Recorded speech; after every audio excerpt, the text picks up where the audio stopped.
go live. Hello, everybody. Hello. Yes, I'm in a strange old mood this evening. Please note, I could be mildly high on drugs. And by drugs, I mean painkillers. No, seriously no. I have just rubbed in a combination of Deep Relief and Savlonto on my left foot. Oh, both feet are sufficiently lathered in that stuff. Sorry. I do a Twitch stream now on a Sunday. And you'll find the videos, the recorded videos will start to go live from tomorrow at some point at 7 o'clock in the evening. And, yeah, and I do that between roughly 2 o'clock and 5 o'clock in the afternoon. Because I'm supposed to take a few hours off every week. I get told off by my family if I don't take time off. And I actually decided Twitch was the perfect thing for me to take time off doing, because if I took time off doing Twitch, they could check Twitch to check I was actually taking time off and I was actually doing something relaxing rather than, you know, work under a different form. And after that, I took the dogs for a walk, because that is what I do. Every Sunday I follow a pattern of taking dogs for a walk before I do it live. And it was the first. I've done 2 short walks this week. This was the first time I did a proper walk with the dogs, and yeah, I made it back to my office. And when I got in my office, I might have let out the noises of pain at that point, because then might be hurting. But there have been some benefits, because some of you, those of you who logged into the Skagerrack chat after, by the way, this is something which I realise I haven't advertised properly. On Thursdays after the live, I tend to go and log into either the Skagerrack chat or the general live chat on the Patreon and chat away with anyone who shows up. I thought I'd announced that I was doing this because people usually showed up. But apparently I haven't, so I do apologise. But the people on there, who were on there, will know the story of why I ended up hurting my foot again a second time. And, well, today, my aunt dropped off some chocolate mini bites, because she said that was, I deserved that, even though I'm on a diet. Thank you very much. I'm not sure how, but one of my water bottles just fell out of the... It's fine. That's good. Obviously I hadn't put it in properly. There's some water. And also from my little cousin, well, a couple of my little cousins, those are the ones who are very young, brought me this as a thank you, which are some lovely donuts from Cream. So I'll probably be having one of those. And also we need some Iron Brew. And yes, some more Iron Brew has also arrived today. So yeah. My family have really decided to be rather indulgent of me. Apparently, despite me telling them it was very stupid the way I managed to hurt myself, and hurting myself again, they've decided that I deserve treats for doing it.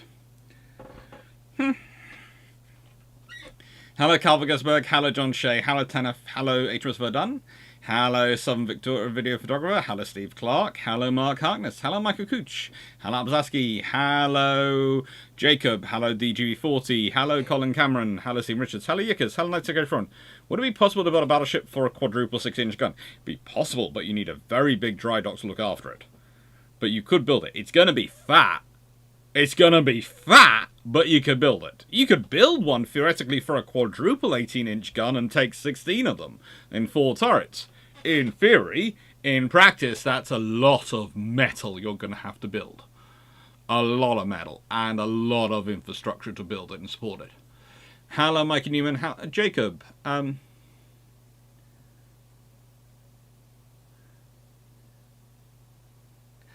Jacob, and then we go out there and ask him, shh, okay, they think it's time off. Accept it.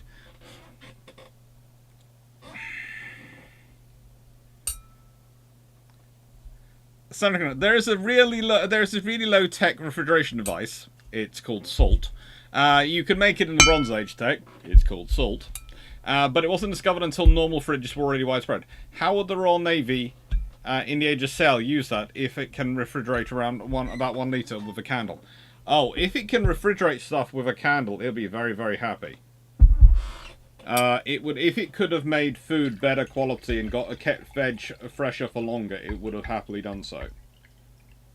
Fresh veg is the key to life at sea. So, in the nicest way, please really do eat your greens. I know it's the joke of Popeye the Sailor Man, but it really is worthwhile. So, right, I've got donuts. See, my knees hurt most of the time. Yep, knees, hips, shoulders for me. This one more than this one. Killick, as in the big bugs from Alderaan? No, Killick as in the nickname for leading seaman in the Royal Navy. Hello. Now, which do we think? So, this is Rolo, Smarties, or Aero. Please put in the chat which one you think I should have as my treat for tonight's live. That's Rolo, Smarties, or Aero. I'll leave it for a few minutes for you to decide.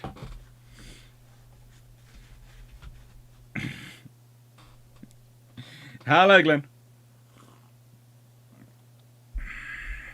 But yes, what we do is on the Discord server, we have, as a reward for people who are really, really good in terms of their contribution to the server, in terms of the quality of information they provide and the chat. And as you know, because of my cousins, etc., I do run probably one of the cleanest, most politest, respectful chats and Discords of anyone, because basically it's a case of no swearing, no rudeness, because my little cousins are watching. My little cousins, some of them as young as 6, are watching this. Hello. So basically that's why I act the way I do when I do the things I do. And I do realise that is a limitation to extent on the channel. Someone the other day was making a big fuss about it, and I said I'd prefer to have a channel that my little cousins could watch than have one which they couldn't. And that's my view. And I'm sorry that person particularly decided that they were, as a result, they were going to not unsubscribe from the channel, leave Patreon, and leave the server. But if that's their view, that's their view. But it's not mine. Mine is, I like my cousins being able to watch. But so people who are really, really good in their contributions, we make basically the flotilla leaders. That's the people who are the admins for me on the Discord. Chat, send me a message and go, this person's really good. Or in the case of a couple of them, it's, this person sends in really good pictures and really cool stuff. And so we make them a Killick, which is basically reward. And so what I tend to do with the chats, and I've been doing this unconsciously, but this is what I sort of do, is I alternate between logging into the live chat on a Thursday, or the next week it's the Killick chat. So last week it was the Killick chat. Oh, well, this week it was the Killick chat, and next week it'll probably be the just general chat I'll log into. Aero appears to be most popular. Hey, I've already eaten my greens today, Stafford.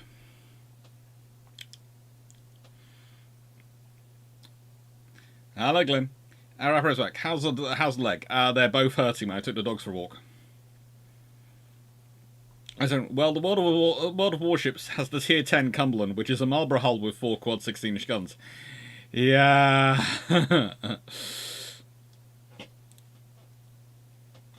Can we agree that triple turret is best and going quadruple is more is just blasphemy? Not that it's blasphemy, but it certainly is adding in a lot of complications. I prefer to go for a triple 18 than I would a quadruple 16. Smarties, all of them. Aero, Rolo. Aero seems to be winning. Aero, Rolo, Smarties, Rolo, Smith, Aero, Rolo, really destroy all 4 donuts. I've already had one today, and then he added me for some reason. No, you deserve to be in the Killux, Big Glenn. And just Monk. Speaking of the RN and Gold, Saw an article today on 2 Royal Navy sailors playing a round of Warhammer 40k in Antarctica. Got a record for most Southern game played. They are still in the forefront of human endeavor. They do try. Southern. I went to St Mary's University on Friday to see the history department and the rest of it. I found it very enjoyable and very nice place. It is a lovely department and it's a very cool place. And yeah, I've got to call. I've had a message from recently. I've got to call them back. I might volunteer and go do some teaching there for them. I think Aero have won it. So Aero it is. I'm being good. I'm trying not to eat the whole box in one day. I might fail miserably, but I'm trying not to.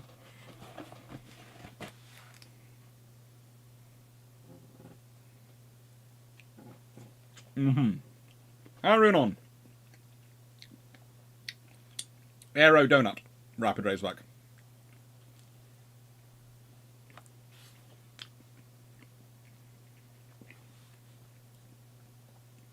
Oh, and by the way, I presume you all know about the fact that Ultimate Animals has an Age of Sail version as well. That you can go and build sailing ships in. So you can do Ultimate Animals Dreadnought, but you can also do Ultimate Animals Age of Sail.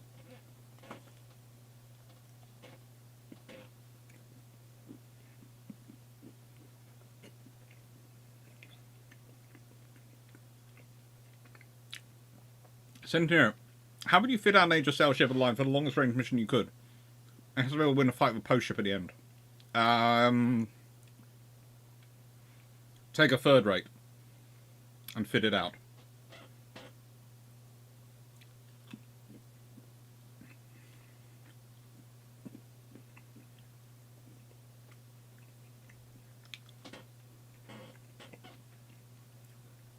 Third rate can win a fight with anything pretty much at the end, has a chance of it.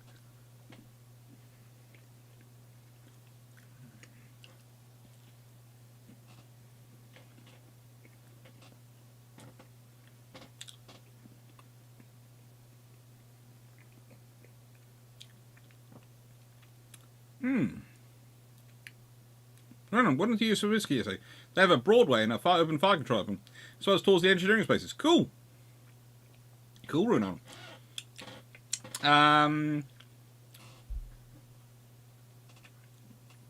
Listen, can it be called an absolute frigating disgrace that the Soviets can get away with sinking the Wilhelm Gustav, General von Steuben, and the Goya, and it caused the death of over 16,000 plus civilians? It's the reality of World War II.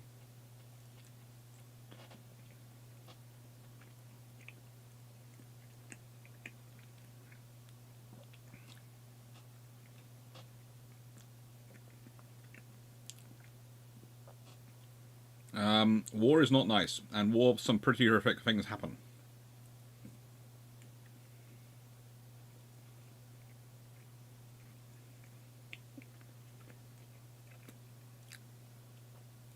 And the trouble is,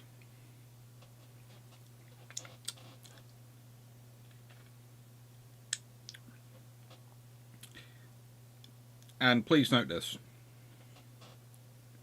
it's the victors who go. It's the victors who decide who goes on trial at the end.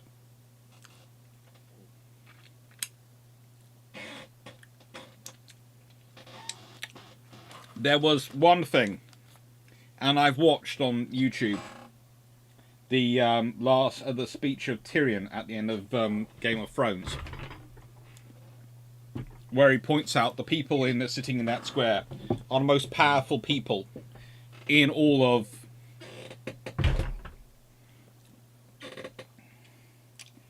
Westeros. So they're in charge. So why?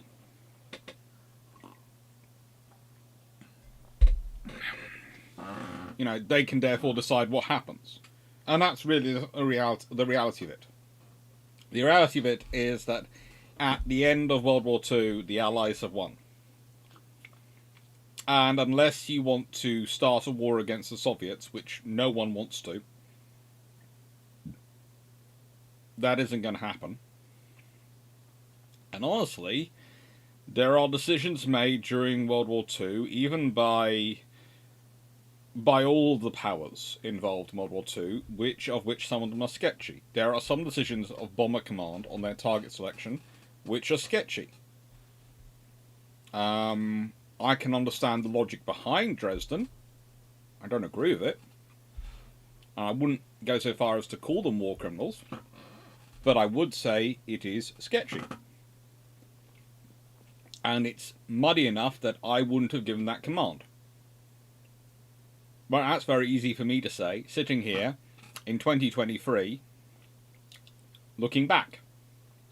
In hindsight, with plenty of distance, and without having had my friends and family killed by bombs. I can do that.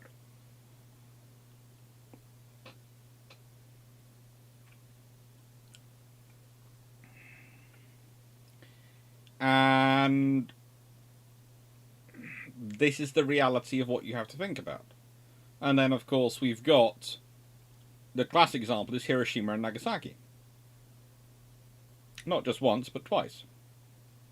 Now, the reasoning was the amount of deaths that would be caused by actually invading the home islands, which was the American war plan. The British war plan, as we talked over in the Singtown incident, was to surround the islands and starve them by destroying their fishing fleet, bombarding their ports and harbours, and watching basically the population collapse.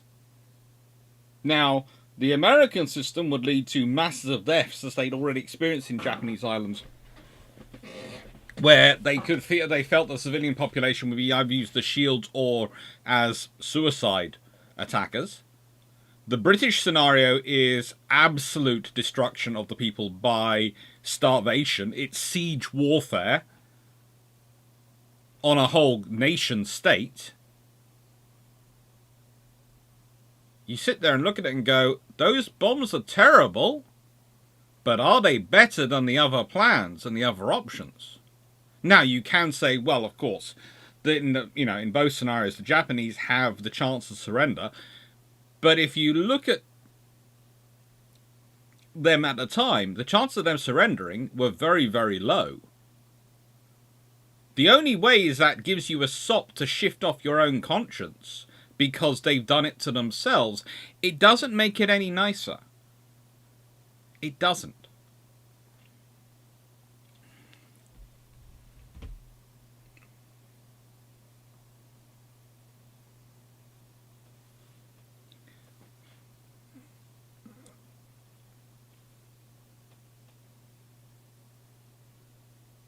I mean, they were giving me a Renown with 3 twin 18s at that point. In the nicest way, imagine if Renown had suddenly had her guns upgraded to the 3 twin 18-inch guns as part of her upgrade before World War II, and then had found Scharnhorst and Gneisenau.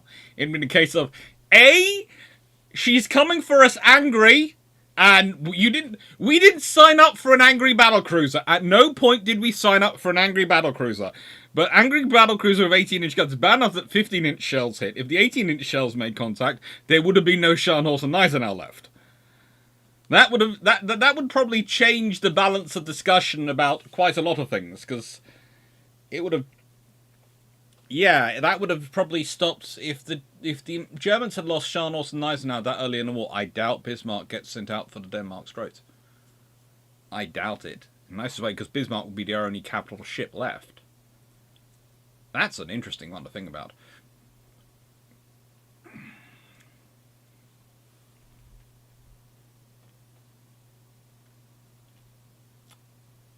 You don't want 21-inch guns. Honestly, once you get more than 18-inch guns, you're getting into something which is a whole world different to load and maintain, Wayne. It's one of the interesting things. As I said, there's the fact that 10-inch, which should be this theoretically perfect gun size, is actually just... it's on that sort of level where it's just too big to be a cruiser gun because it's not fast enough firing, and it's not heavy enough hitting to be a battleship gun, hence the 12-inch, etc. And it's kind of the same once you get to the 21-inch. 21-inch, no, you don't want them. you're looking at probably, if you were going to something bigger than 18-inch, that's worthwhile. You'd be talking something like 24-inch. But the rate of fire is going to be so slow. It's basically, it's a status piece. It's a status piece completely. Especially in the technology you have in the 1920s and 30s. If we'd kept having battleships in service through the 1950s, 60s, and 70s, who knows? And things had kept being worked on and upgraded, and they kept working on it. There is a difference that would have come about.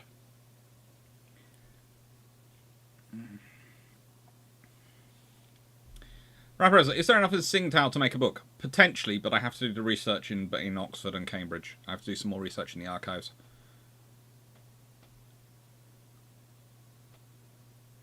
I was asking, if I got a whole box of donuts, especially ones like those, they would be gone fast, and you could say...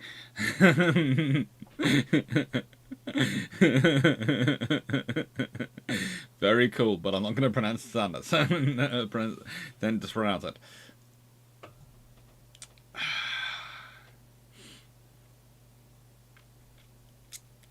Cody 85. I heard AA just sales buggy. It used to have issues, but I was trying and doing something on it for something we've got potentially coming up on Friday, and it wasn't too bad. It seemed to be patched up quite good now. It might be this machine. It might be that this now has enough enough processing power, enough RAM, and enough graphics capability that it can overwhelm it and just brute force it through, so you don't notice the problems. But you know, it seemed good.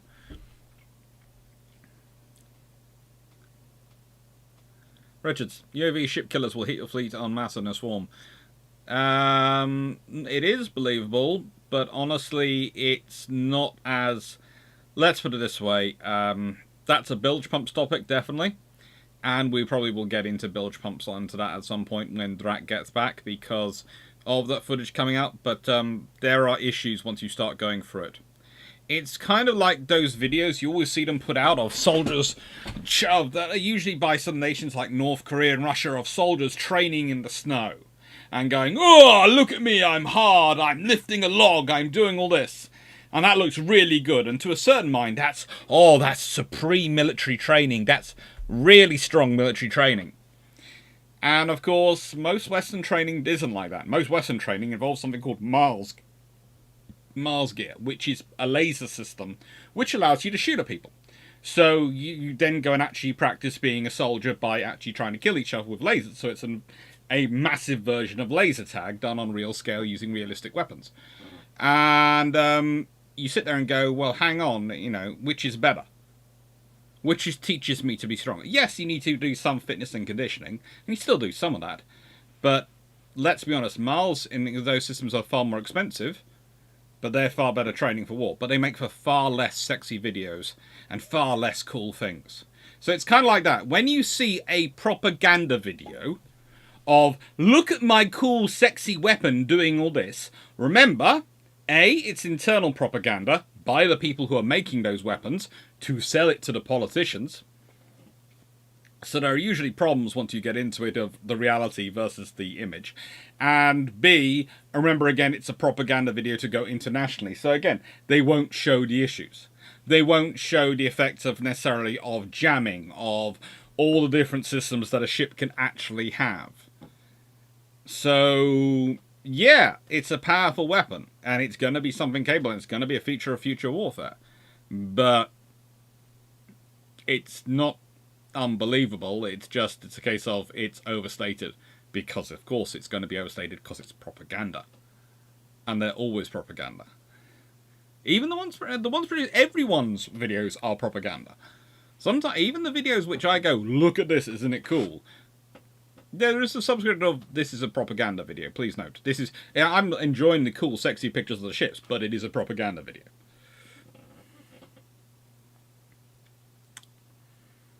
Hi, Jack Ray. Have suffered.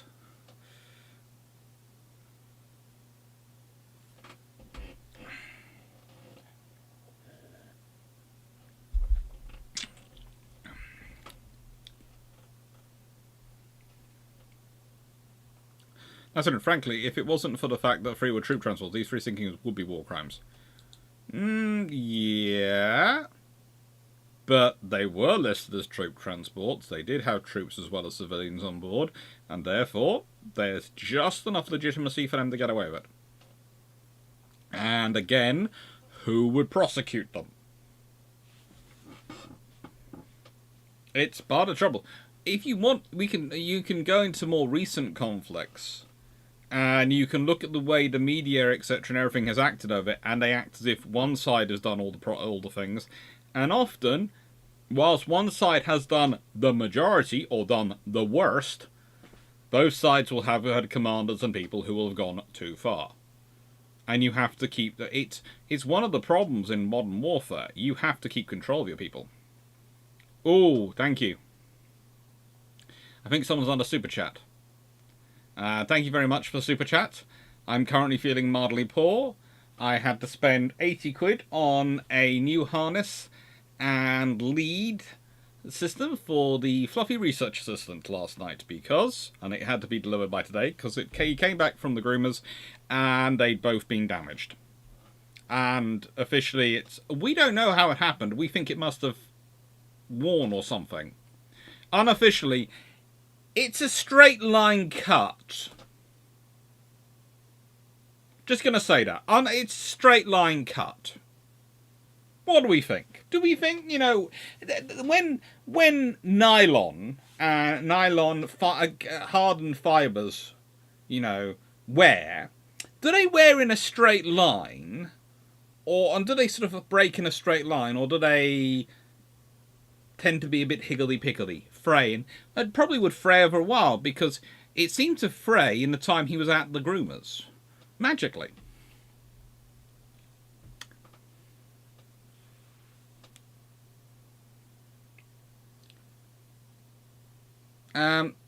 Some video further. If you could make any naval film or TV series from 1800 forward, what would it be? I'd like to remake Hornblower. In fact, no. I'd like to make it. In the style of Hornblower in terms of the series. I'd like to make the Drinkwater series, because the Drinkwater is far more accurate and gritty, and far more true to naval life. And I'd like to basically be able to take the entire Richard Woodman's Drinkwater series and turn it into an entire series.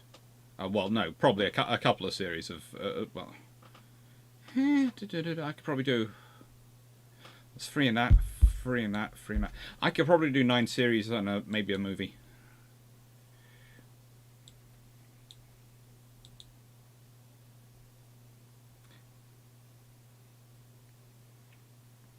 Oh, it's fun. My wife brought Aero from Malta, which was good. Aero is good. That's right. How do you get the 9.2-inch heavy cruiser in your service in time to avoid a post-World War II accident? What do they kill off to be built? You have to start building them in 1939, and what do they kill off to be built? Probably Crown Colonies. Probably the Light Cruiser project.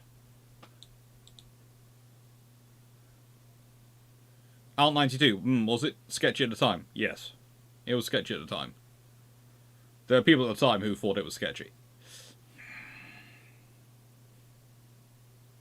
Where's one? I often thought Churchill made a mistake by allying so closely with Stalin. The enemy of my enemy is my friend. Or rather, the enemy of my enemy is my ally.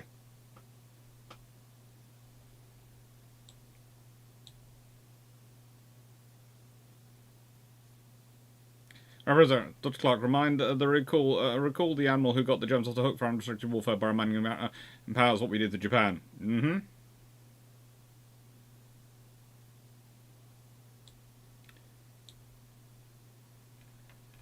Can you use a sextant? Just had one. Can you use a sextant? Just had one bought for my birthday. I would say I've learnt to use a sextant a few years ago, but I haven't got one at home to practice with, and I haven't used one since. So make of that what you will. I would say, therefore, I have known and have used a sextant, but I haven't in so long I wouldn't trust my ability to tell someone else how to use it.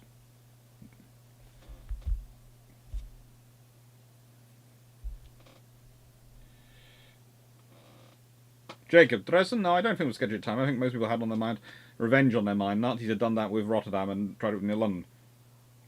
And that's the trouble. 2 wrongs don't make a right. Just because someone else has done it to you doesn't mean you should do it to them.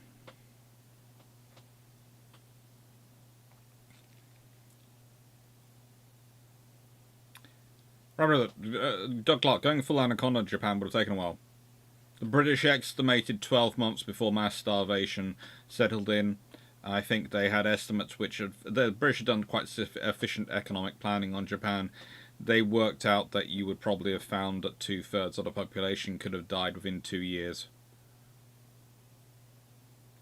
It takes time, but honestly, once you take it, destroyed their navy, destroyed their industry, and all their naval industry, and stopped them being able to even get fishing boats out to sea, it's not that long and not that expensive.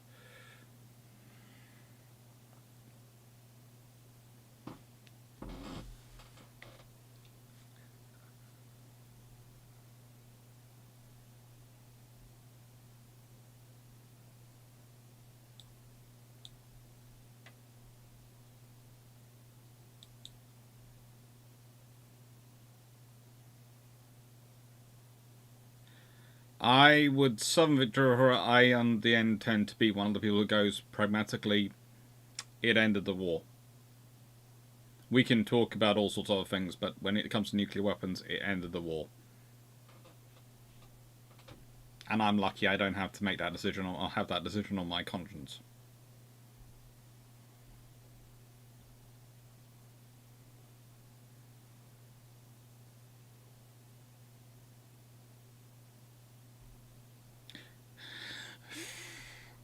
If Renown had gotten 18-inch, just think about the King George V's with 9 18-inch 45s in 3x3 turrets in the traditional layout. It would have been fun. G-Down, with its big hull, could the Bismarck have carried 6 or 8 18-inch guns? You'd have to redesign the hull quite dramatically. Because it's a big hull, but it's not a necessarily fat hull, and it's also... it's where the points are, so you'd have to design things, you'd have to redesign the hull quite a lot to support the strain of the 18-inch guns. Whereas, surprisingly, and actually this is someone who's actually done things on the Renown hull, not that I'm mildly obsessed with a Renown at all. If I, let's see, let's add something in, add source. Desktop capture, desktop 1. Yeah, I'm not obsessed with Renown at all. And that does go on to infinitum, doesn't it? Whee! Into infinitum. There's a digital infinity point in there somewhere. Hello to all the Alexes. But yeah, I'm not obsessed with Renown at all. But yeah, I might have tested that one out and worked it out. Mark Emmis, on the Tsingtao simulations, were there any rules to cover the odds of the Type 93s getting cooked off in their launchers? One smart move DC officer and Magami did that Makami was jettisoned those. Not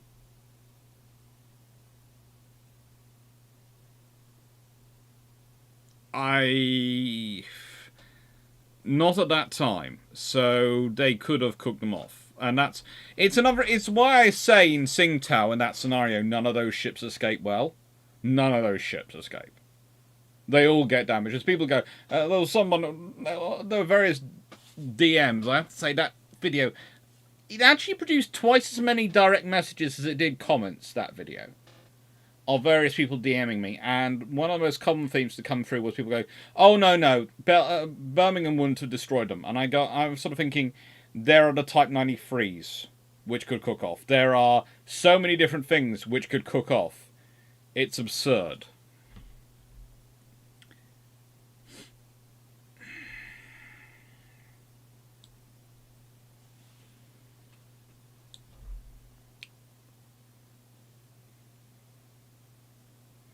Cody, which is scary? A bunch of overprotective destroyers protecting the charges, or a capital ship that's lost one of her kids.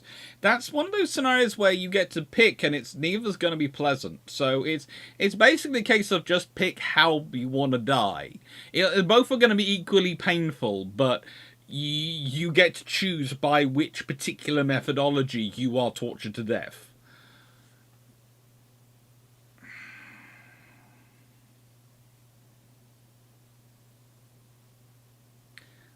Watching Lavery with a heavy cruiser max on 10s, good or bad?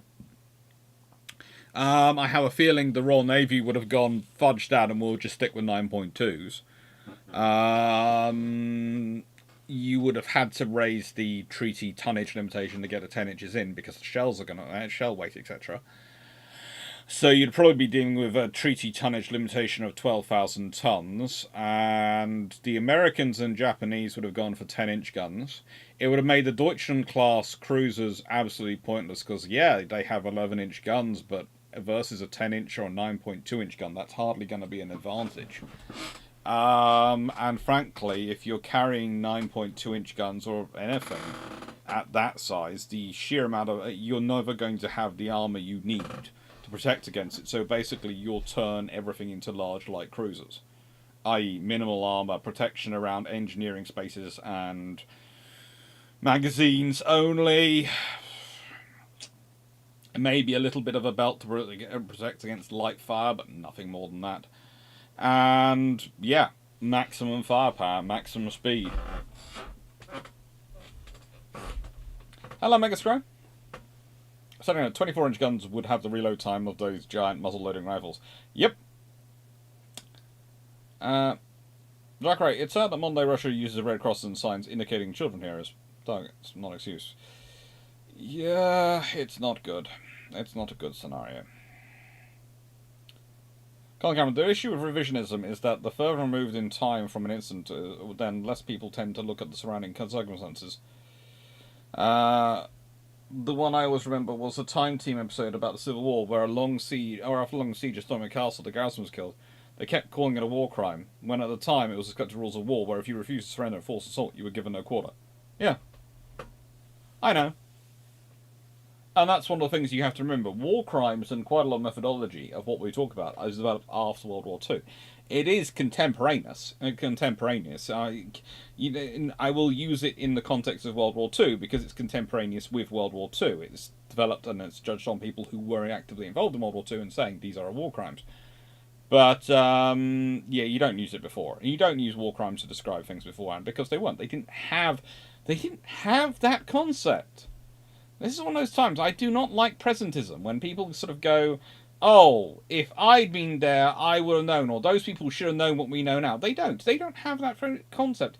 If you don't even have the phraseology war crime, if you don't even have that as a phraseology, how are you going to think of things being war crimes? It's just what you do. And with sieges, as a rule, the garrison will be offered the chance to leave with their arms. When they first got there, you can leave with your arms if you surrender. 2, when a breach is made viable in the walls, you are again offered terms. You can leave. If you make the enemy assault the breach, at that point they can do what they want to do. But interesting enough, by the time you get to Wellington's time, he would let the sack and the ruin go on for a certain amount of time, and then he'd set up a gallows in the middle of the town and string up whoever he felt was doing the worst things, and make a point to his own army.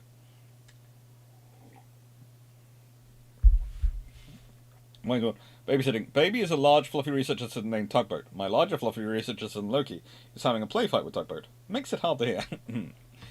Alzaski. With firebombing Japan, like what happened to Tokyo in March 1945, a bomb doesn't look that bad. I'd say if you start a war of aggression against other nations, don't complain if you get bombed. Yeah, you don't complain, but still, 2 wrongs don't make a right.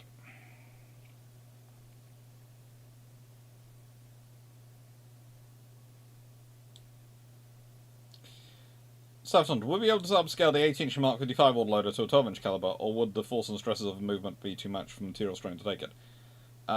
It would have to be upscaled quite considerably.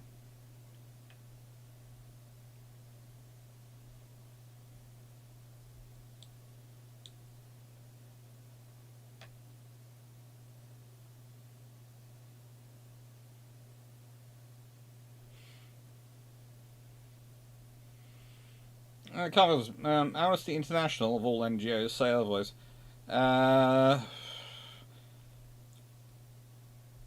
They tend to try to walk a very narrow line of being 100% sure of things.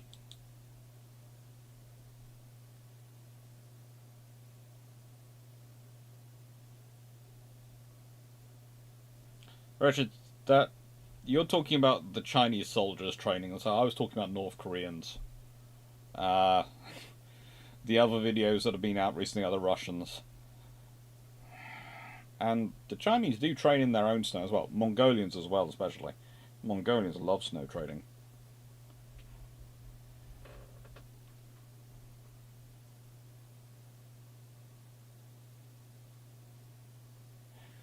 Potentially, Mark Harness, that's what we're in a sane world, but war is never started in a sane world.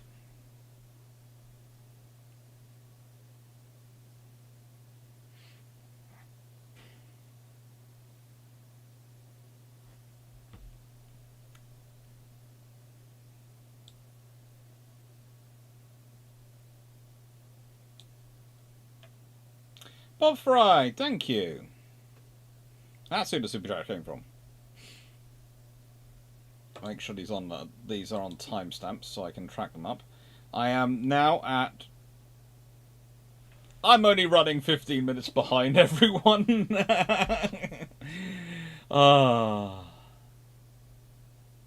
Glenn Stewart, Jack says all communications propaganda. It is.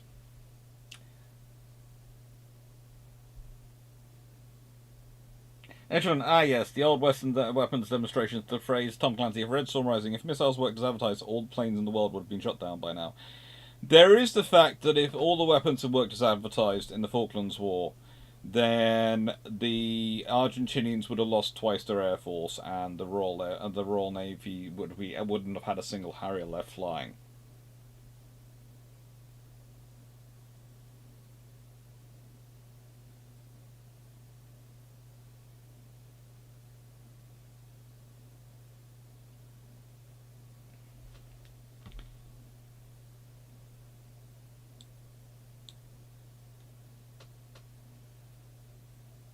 Jacob, yeah, Wild Island is well known for wearing a straight line cut. When wearing trough because of scissors, yes. Through because of scissors. And look for a new groomer.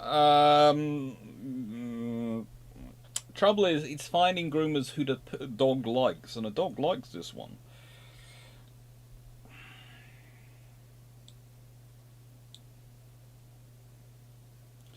So get this, Doc. It's ultra-nationally apologenza to suggest that if you make the treaty equitable, then the Japanese will not want to leave it because they will not want to leg up on the West. I'm not sure who said that, but I don't consider it ultra-nationalistic. It's just sensible to make things equitable. I'm always so amused when I switch from my phone when I was playing Deep Rock Galactic to the PC and it's about 3 seconds delayed. I never know why. Oh, Tanif, you've been a member for 6 months. Thank you. And Mike Newman, you've also been a member of this for 6 months. Cool. Alright, I'm not as far behind as I thought I was. I thought I was a lot further behind. Right then.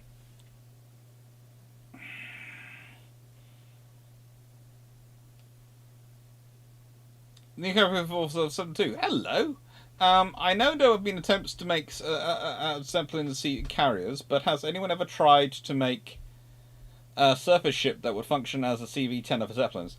Yes, both the British, the Americans, and actually the Germans all tried it in the run-up to World War I to talk about sort of tendering for airships. I don't know if anyone got really beyond the design stage.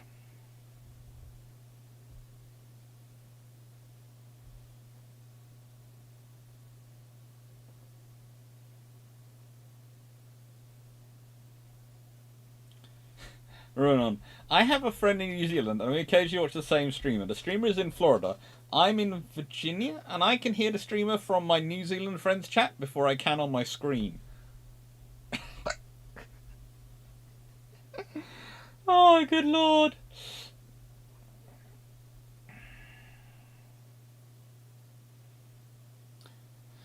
Jack Ray, Battle Atlantic in real time sounds very boring, punctuated by extreme horror. Yep.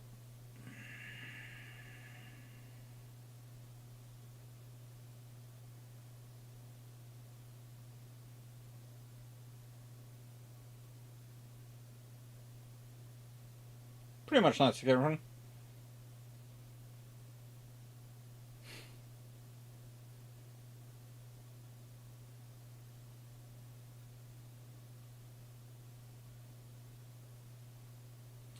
Jacob W557 no. Hands up, yes, I can use a sextant. Getting an accurate fix, however, didn't do it for a while. But back then I was usually within 1 nautical miles of the GPS. Cool.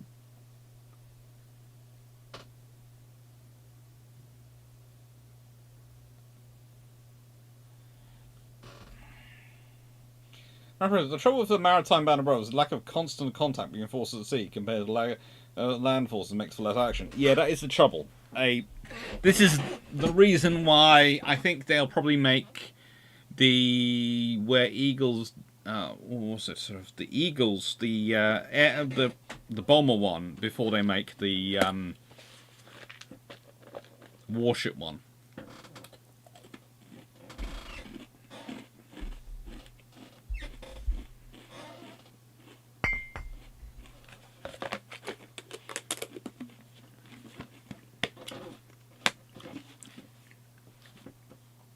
Code 85. The Allies also had the issue of USSR charging as well.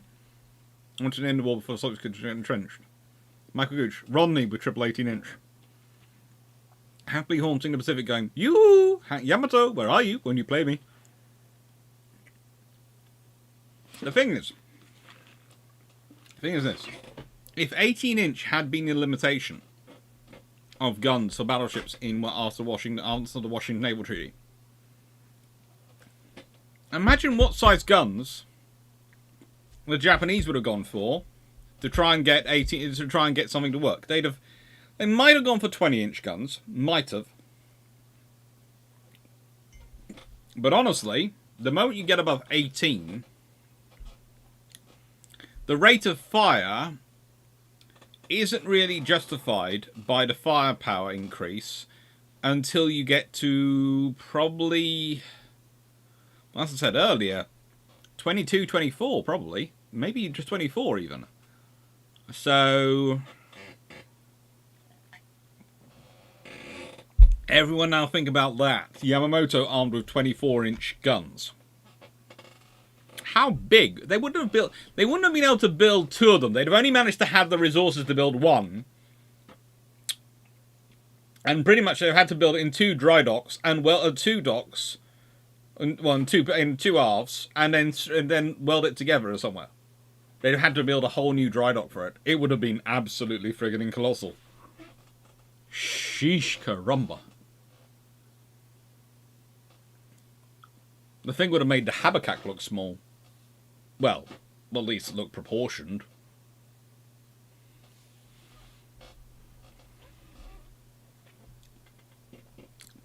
The Allies also had the issue of USSR charging in as well and wanted to end the war before the Soviets could get entrenched. Yep. Glenn Stewart, not mildly obsessed with Ronaldo, says the man who practically forced me to put a renown in my science fiction theories. I didn't force you, I just bugged you. And bugged you. And bugged you. The interesting, not wearing my glasses and I could see at least 4 Alexis waving. That is weird. Rapper that's Clarke. I understand the my desktop is Warspite Hood. Cool. The Japanese Naval Air Force got whittled down fairly quickly. What would the response have been to 3 Yamamoto carriers versus with armored flight decks? They'd have been powerful carriers, but if they'd have had any aircraft for them and decent, the trouble for the Japanese was they had decent aircraft. At the end of the war, they had decent aircraft designs. They had some decent carriers, Shinano, etc. But they didn't have people who were experienced in running damage control on those carriers, people who were experienced in flying from those carriers, or people who were experienced in using from those carriers, because they were all dead. And that's their big problem, because the Japanese had no concept of what I would call husbanding resources. None at all.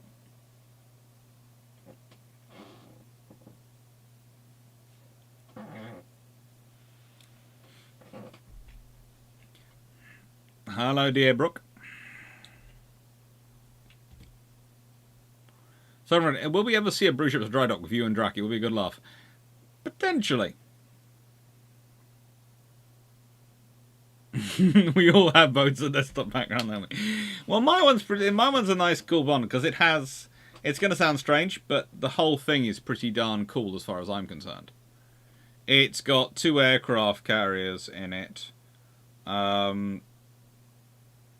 Actually, technically, it's got HMS Unicorn in it and HMS Illustrious.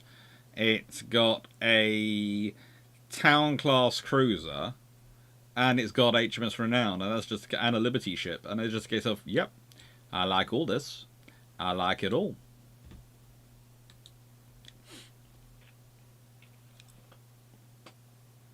No replacement blocks yet. None have arrived. No, they haven't arrived yet. They are on their way. Please note, one of the interesting things, I had this conversation with Kobe. They are really nice. They are really lovely people. And we worked out many things. We worked out one of the reasons why I ended up having to search for all the boxes was because the blocks which must have been missing would have been the ones in the first bag, which is why I ended up having to open up the second bag and the third bag and hunting for them and thinking they'd be moved around, was because there was a lot of chunk missing from the first bag. And that meant I didn't have them in place for the successive, and that's why at the end it's a case of, hang on, these are missing and I don't have them. And it's not a couple of blocks, it's about a dozen blocks, so it's about a bag is missing from the first bag. About, it seems. I'm not sure. I'm not 100% sure. I'm just going to go, yeah, and they arrive, thank you very much, and put them in.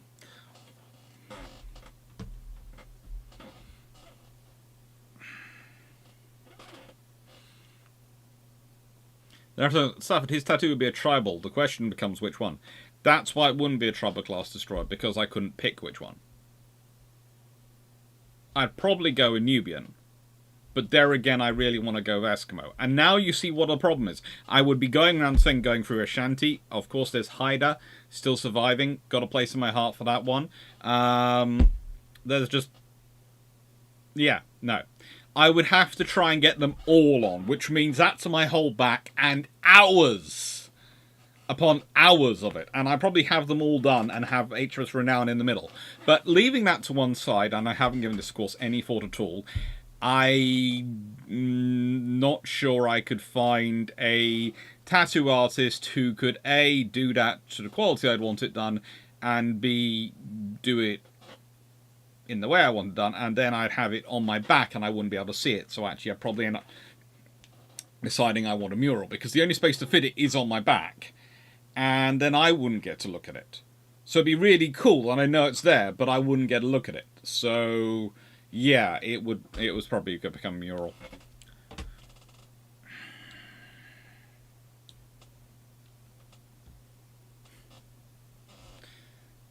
Cool, Dan. The background turners fighting a Temeraire.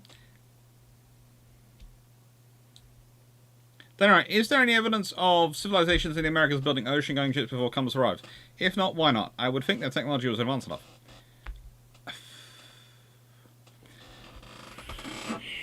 It's one of those interesting things, because we have some strong suspicions. And my strong suspicions usually come down to the Phoenicians, who seem to basically manage to get pretty much everywhere and go pretty much everywhere. Now, South America's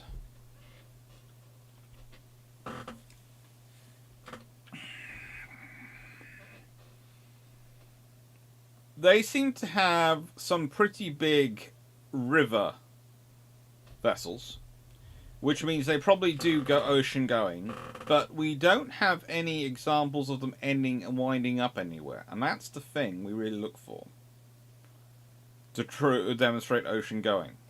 And the trouble is also there's the fact that so many of them died off after Europeans arrived because of all the viruses and bugs and diseases we brought with us, that we don't have the historical memory that's needed to really remember what happened.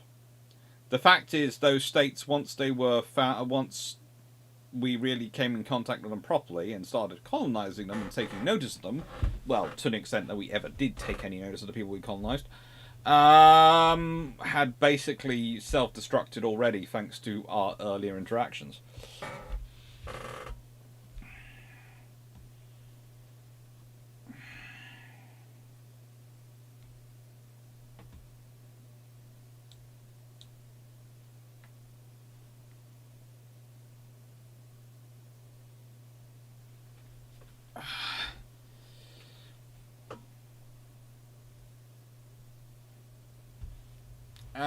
Basically, and also, this is going to sound strange, there is this sort of, the phraseology of them using a RAF for platform construction, just Vonk put out, that was one of the earliest systems, but actually we found things which looked slightly more enhanced and had outriggers and other systems as well, sort of, so it's an interesting scenario.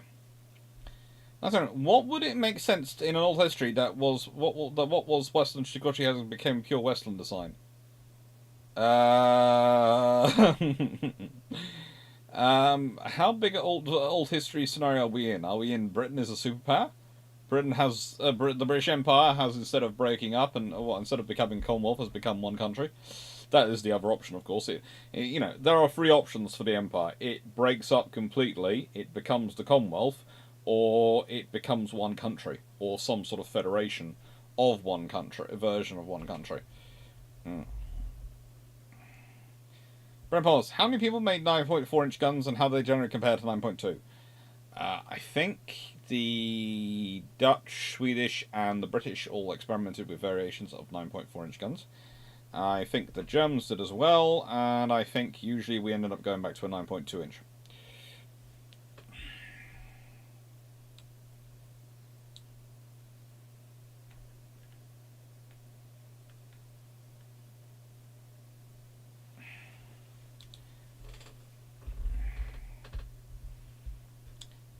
Look, I know this is a massive what if, but what historical naval information do you think could have been lost from the destruction of the Library of Alexandria? Huge amounts. It's the largest collection of knowledge in the known world in the Western Hemisphere at that time. And it's gone. It's gone.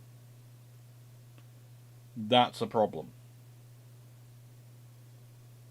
That's a massive loss of information. And the trouble is, how do I put it? I'll put it politely. The people who were destroying it were zealots, and they saw it as the thing which was holding all sorts of. You have to remember at the time, Alexandria was in a huge uproar, and things were splitting up between the various religious groups there. There'd been stability, but they were sort of splitting up. And there's the fact that one of the best philosophers of her age had been killed not long before then, and she had been very much a stabilizing influence on the two groups. She'd managed to bridge the two groups to a great degree, the Christians and the non-Christians. And when she's gone, things get worse and worse. And she had a great big personal connection with the library. And the library was not just a library, it's a huge complex. It's teaching, it's all sorts of things. It is a center of a culture as much as anything as well. And yeah, the loss of knowledge is incalculable. I mean, there are many people who come up with various theories of how the pyramids were built. And sorry, alien super technology and all these things that we've since forgotten, I don't really sort of go with. However,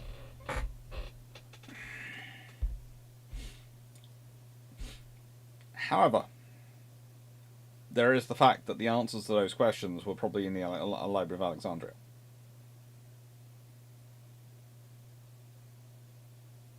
No, I haven't finished Belfast yet. As I was explaining, the parts haven't arrived yet.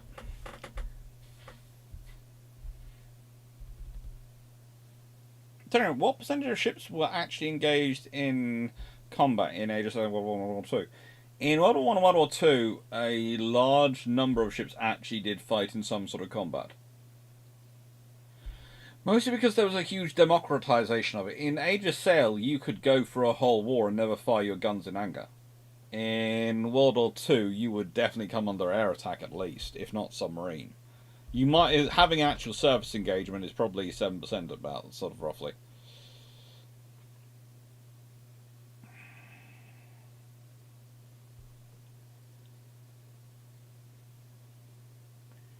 Alright. Dr. Clarke, are weather balloons new sleep? No, weather balloons are the new visible issue.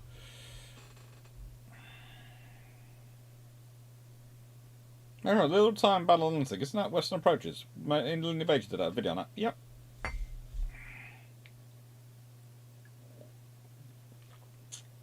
I think I may have asked before, so what made the upgrading Puma cheaper than buying the Westland WS-70?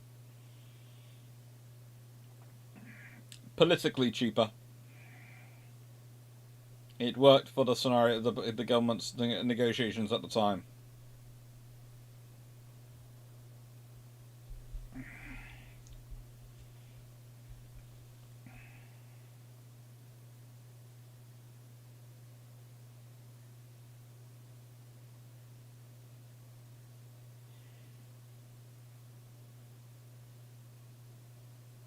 Oh, the thing with 18-inch guns is the no, they're not.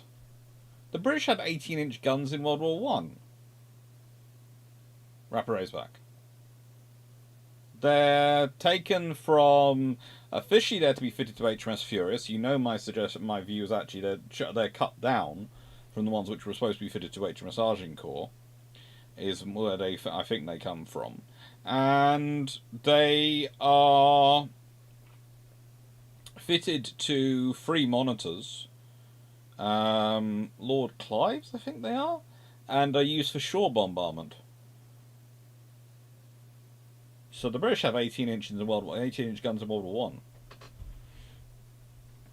and I think the Americans do some pretty advanced things. I don't know if they actually build an 18-inch gun, but they do work on it.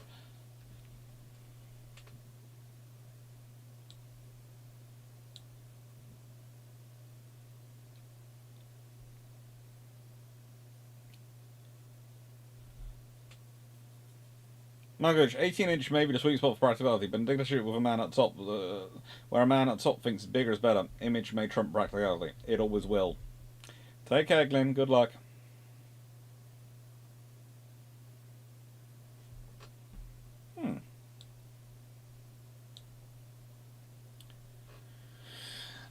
By guys, what ships or boats would you use in a Navy send a band of brothers?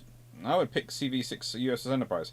You've got 2 options. You either pick a lot of small ships and you wander around with them. Let's say I would pick a Tribal class flotilla and then bidding war, and then as the ships break up and go off their different deployments around the world, you follow them. But the other option is to pick a larger vessel like the Enterprise, like sort of those scenarios where you have got things you can do when they're not doing things. K85, how large could you make an interstellar empire without fast and light communications before travel times become unacceptable?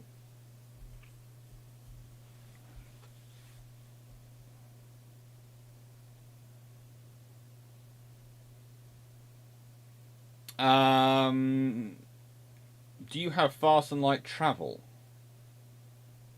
Because if you don't have fast and light communication, you probably don't have fast and light travel.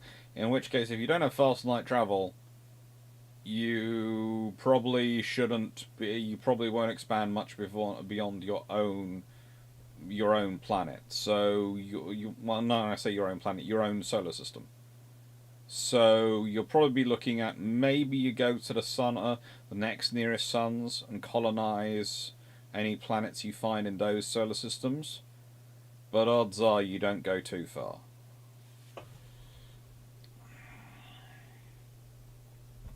You know, that's one of the reasons why the expansion, the second phase of Empire, because you could expand the communication systems and you could have the information coming in. That's right. If you were the RN and the British Empire, who knew that thanks to future knowledge what cheating the others will do in the treaty, what sense would there be to follow the treaty at all? Oh, you'd want to look like you were following the treaty, but you wouldn't actually follow the treaty.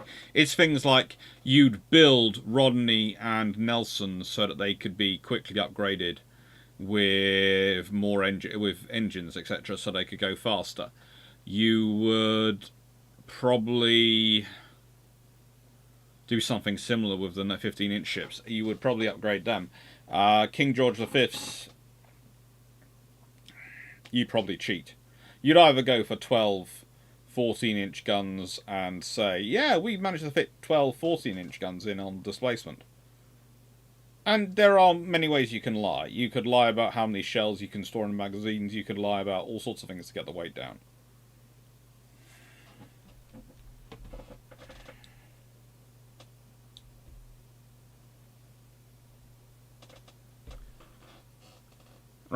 Dr. Clarke, could phalanx or goalkeeper have been done in World War II? Look, you're talking about sort of things like the radar-guided Hazemare, etc., which are the closest you get to that sort of system. It's going to require a lot of humans in the loop. It's not going to be automated. Not at that time.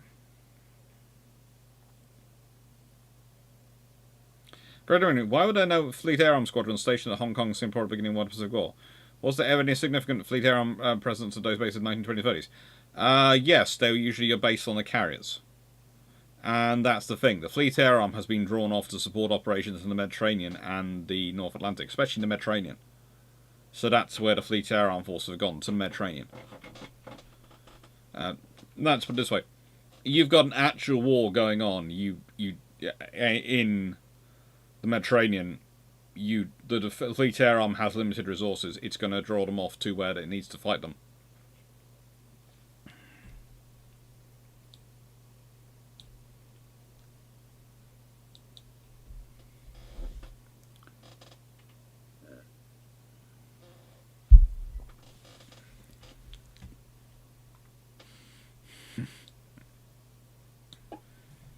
Mm-hmm.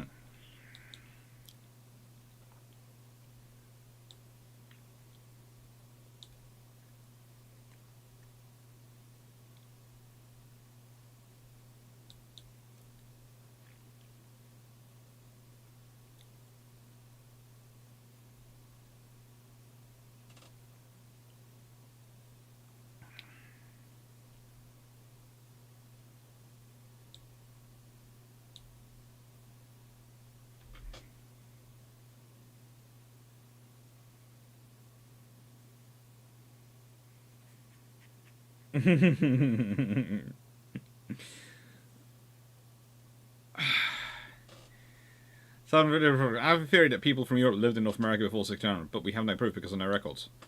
Are you talking about the Viking settlers? Because we do sort of have knowledge they got there. Because the Vikings, we know, we can find their settlements. We can find their settlements and actually find their populations still to an extent in Greenland, population legacy to an extent in Greenland and in Iceland, of course. And we know where they went further west. We know they kept going west. So, yeah. Hi, Frank Spadano.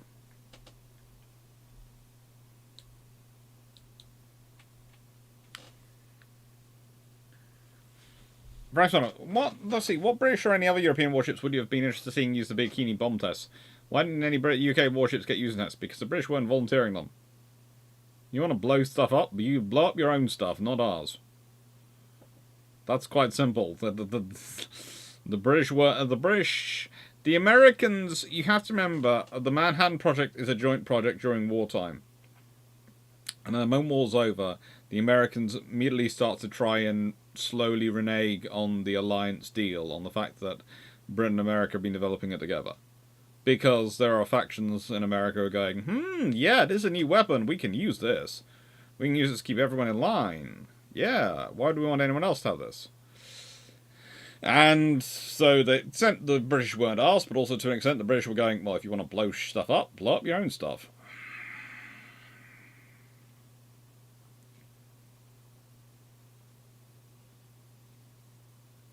Just on, Dr. Clarke, rerouted and platform. I'm not surprised more advanced solutions were not found. Those people weren't stupid and were talking about a long time, but it was a solution I recently learned about.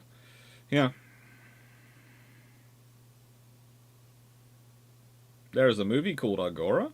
Hmm.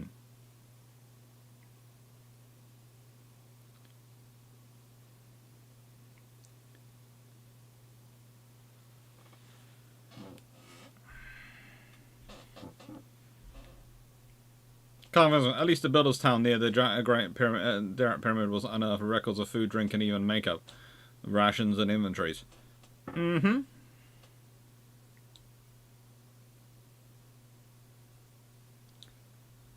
Ronan, what's more dangerous? Warspite's machine spirit distributed across all planned Yamatos or distributed across all the battle destroyers?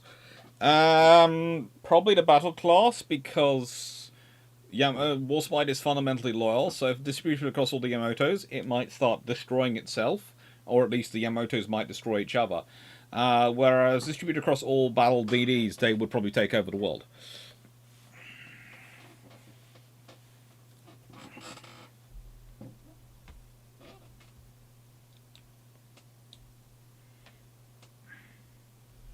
Dr. Commission, Dr. VC, you're commissioned to build a class of 4 battleships, all with wing-type turrets. Why? It's 9/11. What form of wing turret setup will you choose? 1, 2, or 3 guns? Turret layout? I will shoot the person commissioning me to try and build something with wing turrets. It's 1911. If I have to, I'll go 2 forward, 2 aft, and 1 on each wing. So 6 turrets overall. And I'll probably stagger those 2, so I can ruin my own deck by firing across it. And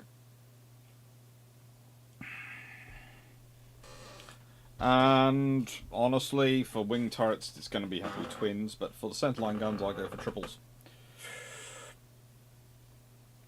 And probably 1911, 14-inch guns.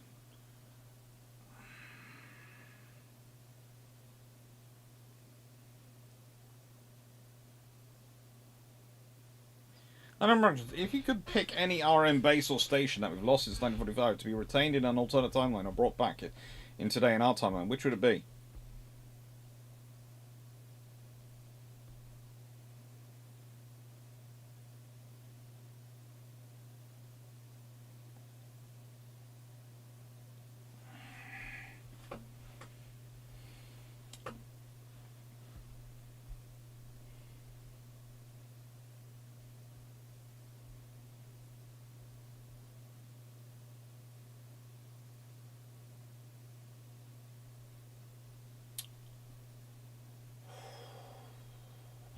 Probably one of the raw dockyards, one of the shipyard ones that could actually build ships. I'd be tempted by the Welsh one, mainly because if we brought back Pembroke, A, no one would want to shut it down, so we get a lot of investment, and B, then we could build ships, and then we could keep the ship constructors honest in the UK, because we could just keep if they don't build it, if they don't. We always have the option of building our own, so we have a sort of cost control on them. Code 85, fast and light travel, but no FDL comms. Then it's probably...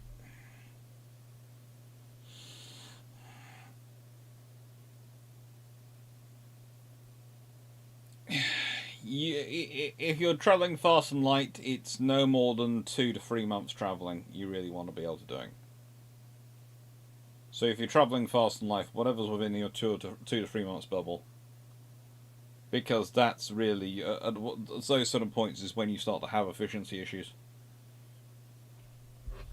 You can make it years distance, but you're not going to have any control over those places. The moment you're years away, you're not going to have any control.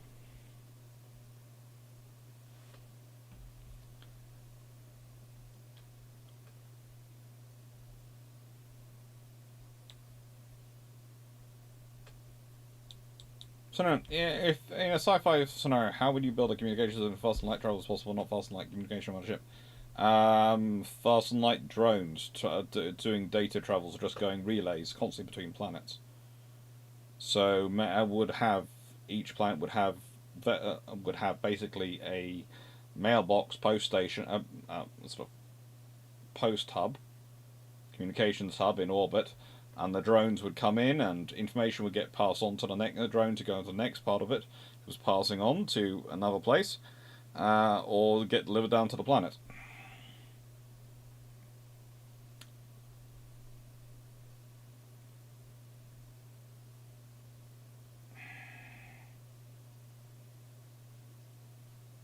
Background, there is a 40-18-inch gun system that started as a 48 cal, then was converted into a 16-inch 56 cal. That was then was converted into an 18-inch 47 cal.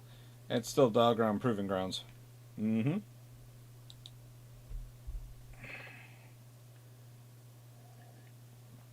Hello, Richard Order. Is it raining there, Doc? No, it isn't. Not a moment, Colin. Now, for instance, if the 4-3 CVA-1 have been built and began in service in the early 70s, what would our policy be? Still largely in any submarine force for NATO or such force, or would East of Suez still be considered a viable station of operation? If you got 4 CVA-1s and the task groups around them, you probably are a part of Strike Fleet Atlantic.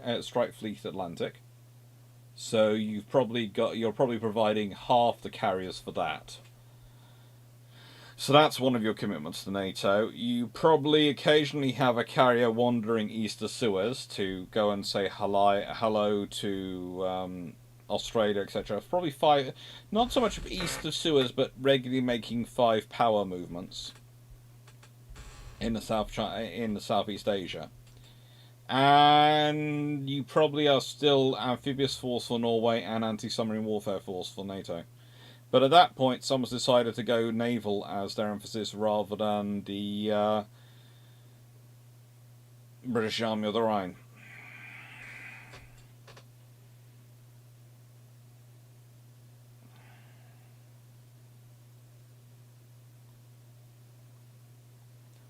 Kind of like let's look. How many of the crew of a Royal Navy ship can be fitted in the ship's lifeboats in World War II and after?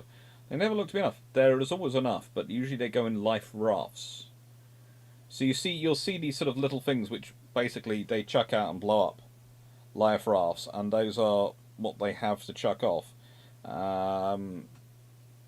have those from quite early on, but they do have sort of Carly floats and things which they will chuck off. They have lots of different systems to try and do for life preservation.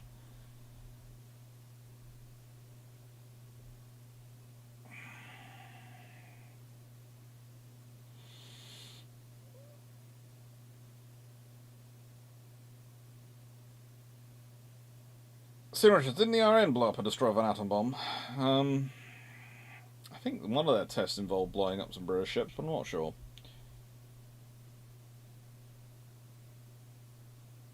Predictions. Had the Manhattan Project deal been honoured and Britain gets the bomb and essentially has facilities to make her own by, let's say, 1947, how does this change things? Probably makes Britain and America far more trusting and integrated on nuclear weapons approach, but also means that Britain is a nuclear armed power by 1947, in which case we beat the Soviet Union there.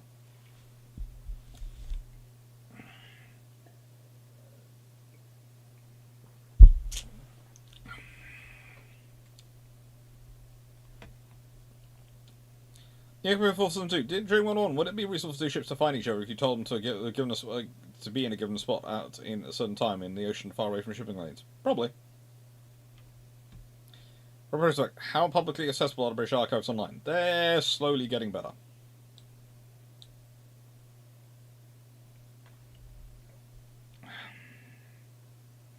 Let's see. What role did religion play in naval history that you were most surprised about to see? I've never really been surprised about religion playing a role because, as a whole, naval personnel are quite superstitious, and so our sailors are as a whole are. It tends to be part of them. But I have to say, there is something which has always surprised me, because Louis XIV was always a fairly pragmatic soul, and that's how he got to be as powerful as he did. But the fact that he strips the Huguenot Protestant officers from his navy in order to make his navy Catholic. When his senior officer, his senior admiral, his best admiral, and probably somewhere in the region of a third to 45% of his officer corps, and the better, more experienced portion of his officer corps, were Huguenots, has always struck me as absolutely absurd.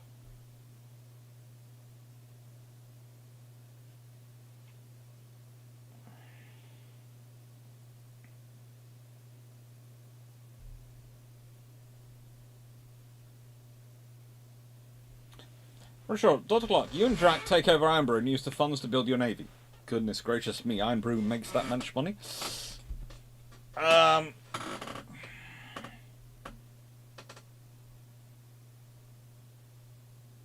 have to watch this cover own panels when not designing. What is the company fleet made of? Something to think of later. Ooh. We probably buy the rights to use Stanflex, and then we start building something which is Iowa Hoodfeld-ish.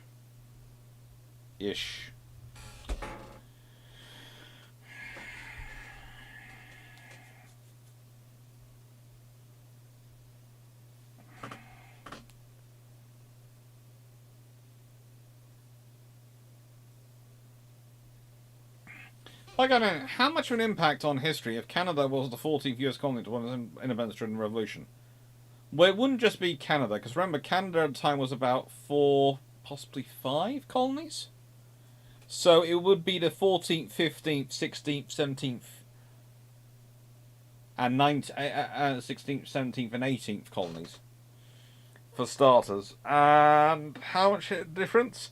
Well, you'd have to deal with having the Quebec as part of America. So that's going to be fun. Economically, those are some of the strongest colonies and some of the most stable. But also, if they join in revolution, they're also some of the closest to Britain and the easiest to get supplies out to. So it will change the nature of the war. It will change a lot of things. And also, some of the most important for Britain commercially at this time. So, whereas to an extent the 13 colonies were able to be ignored, the full 18 would have been problematic. Or is it 4 and 17? There is a fifth sort of space, which may or may not be a colony. It might be just an offshoot of another colony, but it always sticks in my mind as being the fifth option.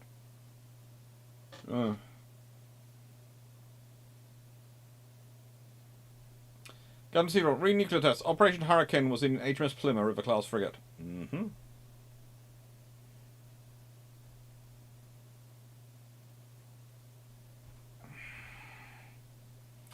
Generations. Who wins question? Vanguard or refitted Hood? Vanguard. It's a fast battleship. It's got more armour. And it's got far more denser firepower. And it's honestly got lots of other things going to give it advantage over Hood. Hood has the speed advantage probably still. Sorry. I was just wondering why something looked like a light was flashing on my floor.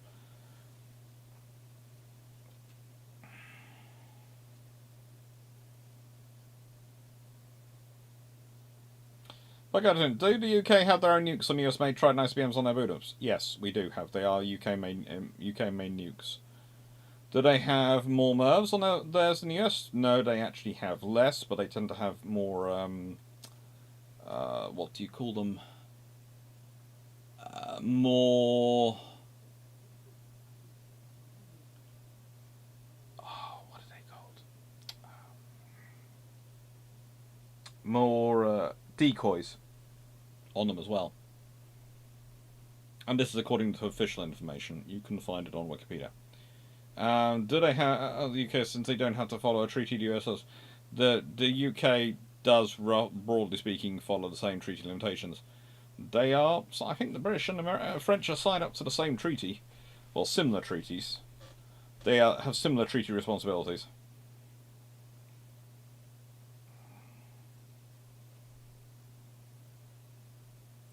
Frank Sonard, does he? What are the recommended ways to survive being stranded at sea, as learned for all the events that you've learned about?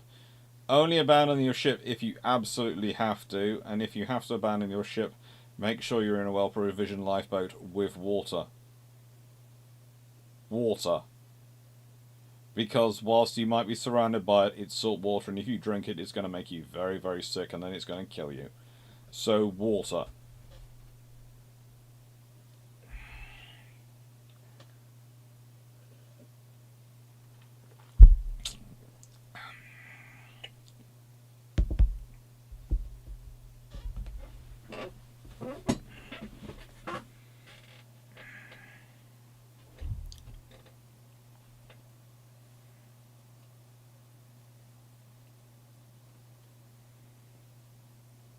Actually, not by much. Only one knot, really. Yeah, there's also the differences in acceleration. I think, in the nicest way,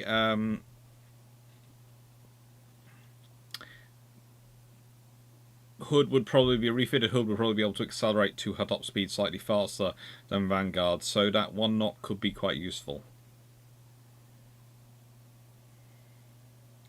So I think the other part you're thinking of was Rupert's Land around the Hudson Bay area, so down to northern Ontario and western Manitoba.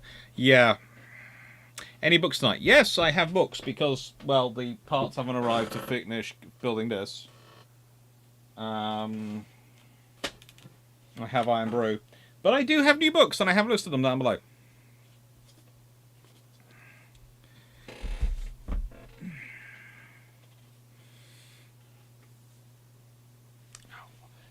And I'm going to do something potentially stupid, but there is a reasoning for it. There's my stick. I'm going to quickly stretch... before I get started on the books, I hope you don't mind, I'm going to walk a little bit, because my legs are starting to get stiff.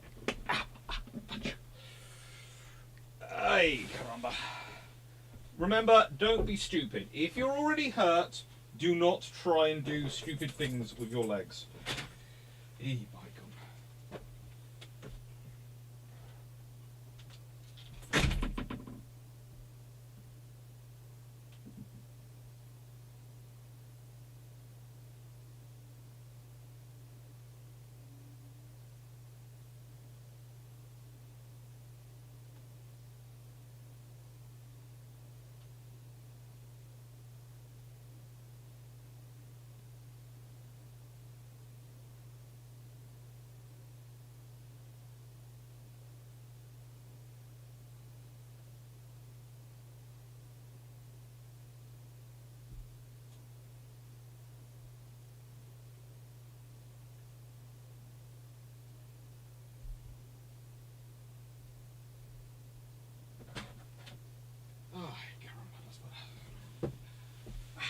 ooh. Hey, by gum. Hey, by gum. Right on. Yeah, that's... Oh.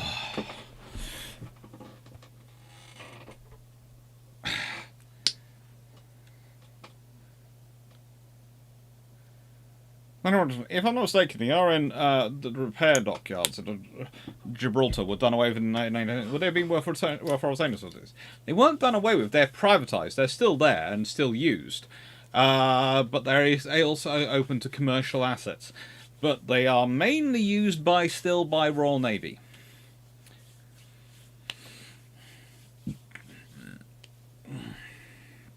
Rupert's Land wasn't a colony as such, just a huge area of wilderness with extremely few citizens living there.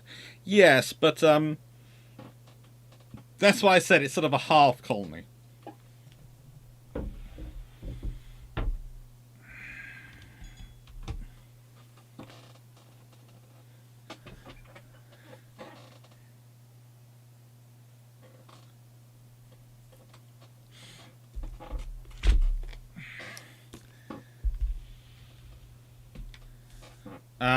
First one, let's see. What did the Allies give the US on World War II that you would recommend we not have given them? Nothing really. In the nicest way, you have to give them the stuff you have to give them.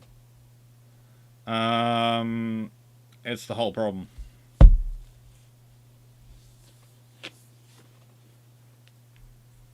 How much is it costing me this week? Well, you know, if you want to ask that question, you can ask that question, how much is it costing this week?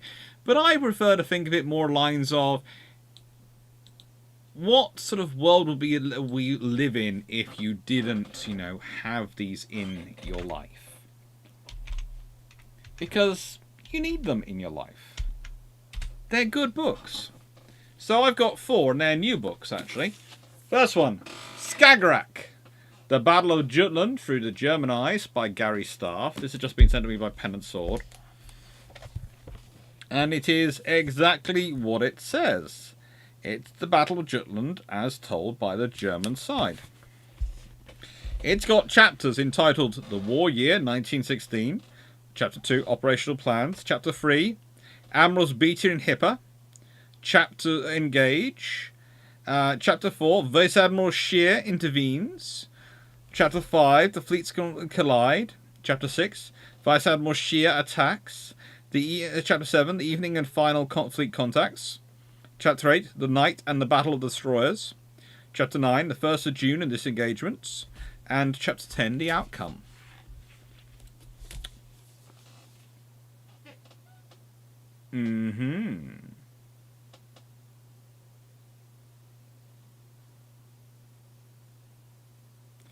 Michael Coach, if you're going to have to leave the chat, that needs to be a formal you have the con to mod. Otherwise, there's no one in command and Chaos Wind 2. Well, that's quite simple. Unless if Melanie's online, Melanie's in charge, because you know that no one's going to argue Melanie, and then as the chat admins go, it goes down their order of seniority, whichever one's the one who's longest serving who's been on.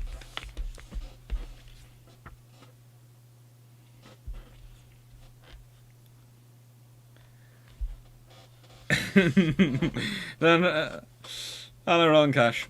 Okay. Dan Freeman, while you were stretching your legs, livestream might have accidentally torpedoed a friendship, but don't worry, it was a burn. We're getting a medal from the front. A medal? I'm surprised you're not getting a ticker tape parade.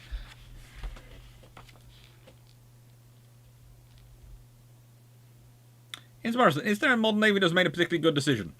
To sound like a broken record, the Danish and the Stanflex system. On the 8th of January in 1916, the hitherto chief of the German High Seas Fleet, Admiral Hugo von Pohl, was taken seriously ill and was transferred to a hospital ship. And from there he was taken to Berlin for an operation. Unfortunately, Admiral von Pohl had been afflicted with cancer, and he never recovered, passing away after a brief time on February 23rd. His temporary replacement was the commander of the 3rd Squadron, Vice Admiral Reinhard Scheer, and his appointment began a chain of events that would culminate in what, to date, was the greatest sea battle in history. To the Germans, the Skagerrak battle. To the British, the Battle of Jutland. In the fleet, there were fears that Vice Admiral Scheer would not succeed Admiral von Pohl as fleet chief, and Vice Admiral Hipper, the commander of reconnaissance ships, or BDA, set out his forts in Naval, his diary of request. January 9th, our fleet commander, Admiral von Pohl, is ill, a stomach ailment. It appears that he will take a long time to recover, and therefore a new fleet commander must be appointed, hopefully Scheer. January 10th, Vice Admiral Scheer tentatively assumes command of High Seas Fleet in place of the ill fleet chief. January 11th, heavy storm, so that of the evening traffic with ashore is impossible, and so it goes day after day. January 12th, the risk that Admiral von Hosenhoff will get the fleet, as I greatly feared, appears ended. Everything indicates that Scheer will take over. There are, however, further changes in command necessary in the fleet, and from my cruiser commanders, I will lose one or another.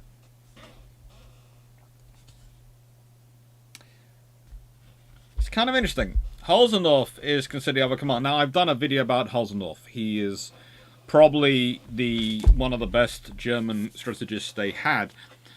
Is he better than Scheer as commander of the fleet? The trouble is he's not as popular as Scheer. He's not as popular as Scheer because, honestly, he is quite tough. Frank's Mother, how's your Australia trip fund looking? We have got to start it soon. I haven't started. I am not fun. We are going to be doing something as a group to fundraise for it, and that's how we're approaching. But so far, we haven't started. For me, that's a bit of a worry because I'm the only one who can't really start booking things up before we start fundraising because I haven't got the free cash. mainly because of, well, as you all know, my mum and sister were ill over the Christmas, and instead of saving money, I used the money I had as extra instead of as an extra to the tax bill to take them away to try and get them better. And it worked. It seemed to make them better. But that meant I'm sort of a case of, I'm the one waiting for the fundraising to kick off to actually have the funds to go. Anyway. So Holzenhoff is the other option over Scheer.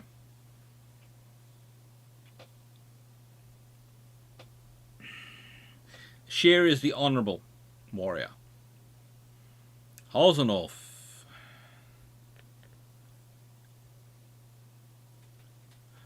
Holzenhoff, the closest to him I often think of is Rosnetsky. And that he is the cold, calculating professional. He is the one who goes for unrestricted submarine warfare. He is the one who has tried to prepare the fleet for a total war. And he's been Tirpitz's bête noire. And that's one of the reasons why he's not really liked in the fleet, because he has been the one who's been arguing against Tirpitz and saying he's doing things stupidly. It's kind of an interesting idea to go down. Vice Admiral Scheer was appointed on the Chief of the High Seas Fleet on the 18th of January 1916 and held this post until August 1918. He was born on the 30th of September 1863 in Oberkirchen, Lower Saxony, and entered the Navy on 22nd of April 1879. Undertaking normal cadet training, the final year of which included a world trip around aboard the trading ship Hertha.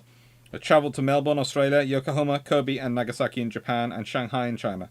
From 1884 to 1886, he served in East Africa, where he became friends with the later Admiral Holzenhoff. And that's the interesting thing. The only person who probably would have preferred Holzenhoff to take charge than Scheer is actually Scheer himself. After his return to Germany, he served in various positions, including 2 periods at the Imperial Naval Office, and as commander of the battleship Alsace from 1907 to 1909. When Vice Admiral von Holzenhoff became Chief of the High Seas Fleet in 1909, Captain Zussi Scheer was appointed as Chief of Staff. Promoted Contra-Admiral on 27th April 1910, Scheer took over as Director of the General Navy Department of the RMA in September 1911. In February 1913, he was appointed Commander of the 2nd Squadron and was promoted Vice Admiral 9th December 1913. Vice Admiral Scheer took command of the 3rd Squadron in December 1914 and held this post until assuming command of the fleet. After taking command as Chief of the High Sea Fleet, Vice Admiral Scheer applied for and was granted the transfer of 2 of his trusted colleagues and friends to his staff. Captain Zussi von Troffer, formerly commander of the SMS Kaiser, was appointed Chief of Staff, and Captain Zussi von Levsal was appointed Chief of Operations Department. Vice Admiral Hipper wrote, January 23rd, 26. Meanwhile, one of my best commanders, Captain Zussi von Levsal of Mulk, was replaced as he was assigned to the fleet staff, replacing Captain Zussi von Kaff. I entirely agree, although a new commander in the unit must naturally first familiarise himself with the ship. Also, the commander of Von der Tann, Han, was exchanged as an especially good artillerist is needed for the new dreadnought ship Bayern, which would enter service on the 1st of March. Thank you. Thank you, Jacob. And look, I've never had this. Let's see. Celebrate. That's the first super chat from you, Jacob. Thank you. And I have no idea. It's saying celebrate the first super chat from Jacob. I'm not sure why it's telling me to do that, but I'm celebrating anyway. It's a very good book. I haven't gone into too much detail because I want to use it for some videos later on this year. And remember, we have got a video coming where I'm talking about the construction of fleets for Jutland. This is a good book. This is a very good book, and I hope you consider getting it. Holzendorf is the one. Well, he was in charge, but I'm glad. Honestly, if they'd had anyone like that in charge in World War II, there might have been more problems.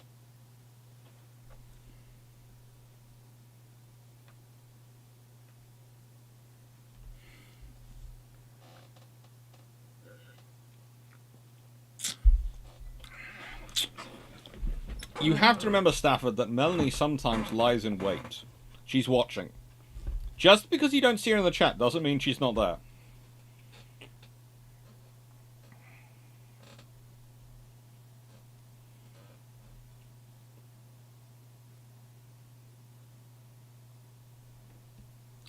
See, Clarke, question one. Alex, regarding steam power, what is the theoretical worthwhile number of expansion chambers for multiple expansion engines?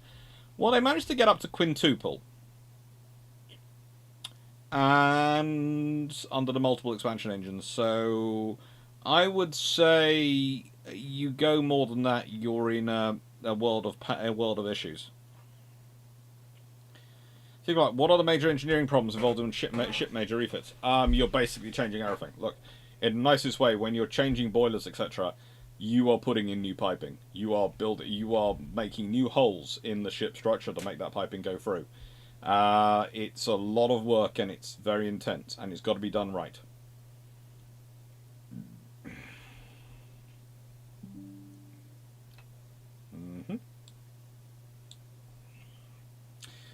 Am I the only one who gets, various images come up and goes, that's Narvik. When did I hell save that picture on this computer?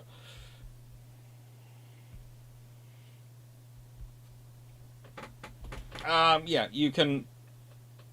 Basically, you have a high pressure on the quintuple system. You have a high pressure, one high pressure cylinder, two medium pressure, and two low pressure. And it's you need the higher pressure input steam. You need it's the maximum boiler pressure you can get. Frank's up. Let's see. Who are some of the better naval historians from Axis Powers, like Sam Morrison?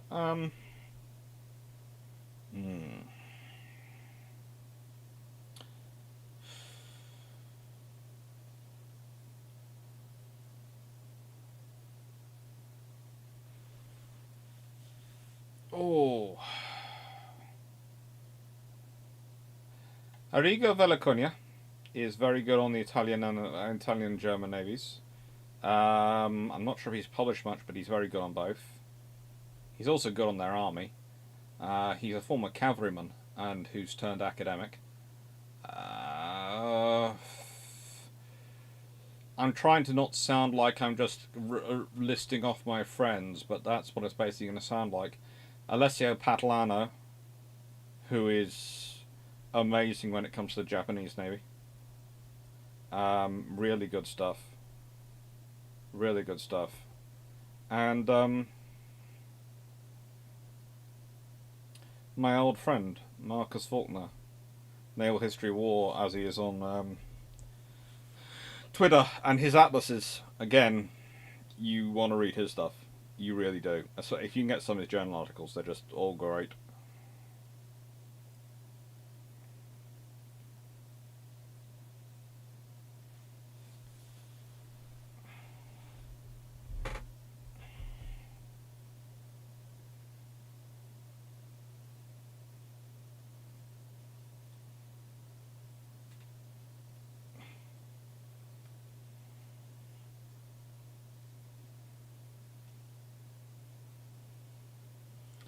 To be honest, Titanic had vertical triple expansion on the wing shafts and the turbine on the centre, which is kind of like the burn.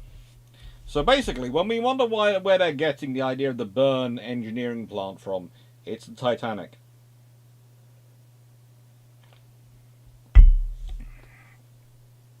Jacob, what it more weird? The turbine was using the waste steam of both the VTEs. That doesn't surprise me. You can make turbines incredibly efficient.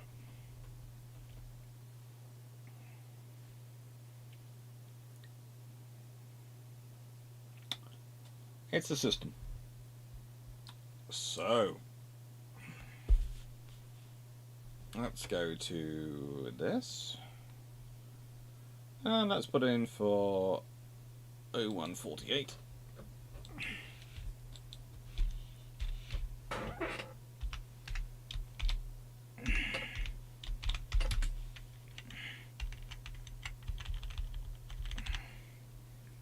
And that's 0204, and that's 0220,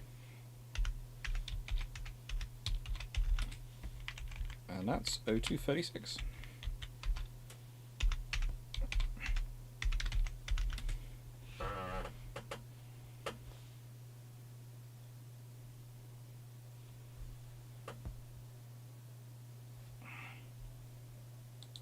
The Hapracks are the Romans.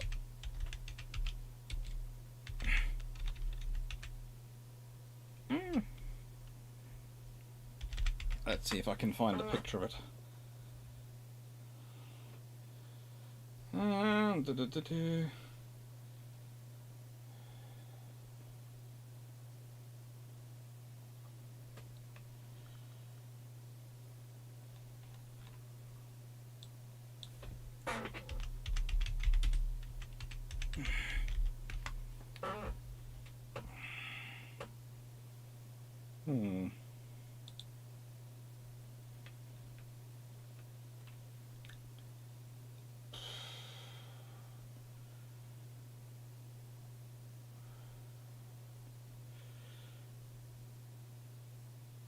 Are you talking about the fancy version of the Corvux? Because...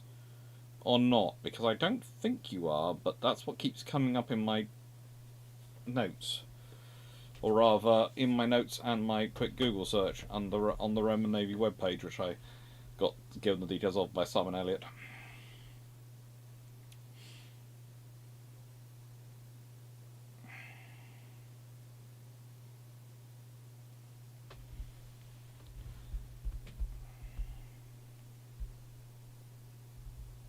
Next, sorry, Dr. Clarke, for more multiple expansion engines, how about placing a small number of boilers after the medium pressure turbine, making the next medium not low, allowing another low turbine? You're just adding complexity. And that's complexity which can actually cause trouble. Because you think about it, you want the steam to only be channeling in one direction. You don't want any potential blowback, because that's going to fudge up your engine. So you basically want the steam to come in at one point and flow through the engine.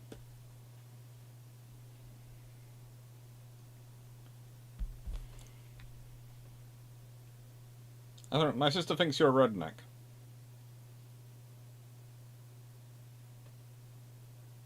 I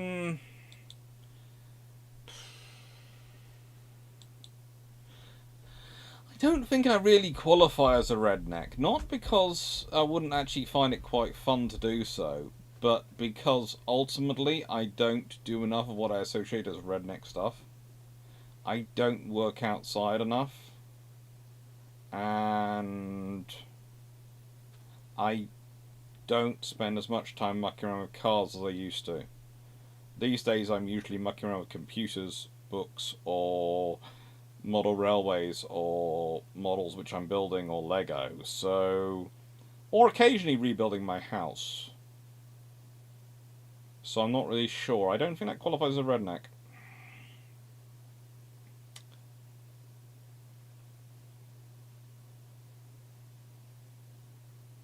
Ireland, it's a grappling hook.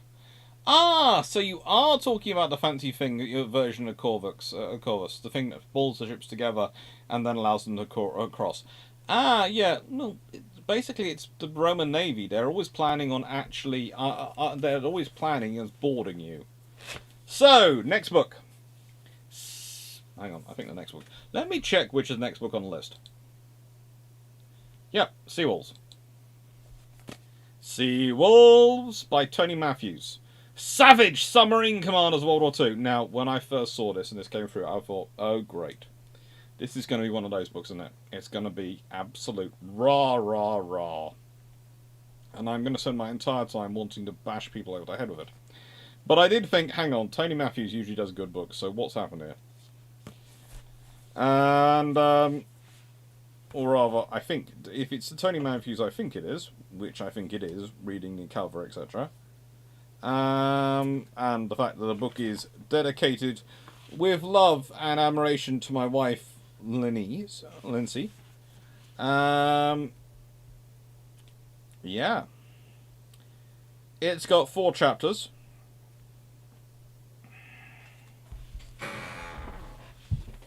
Hajime Nakagawa.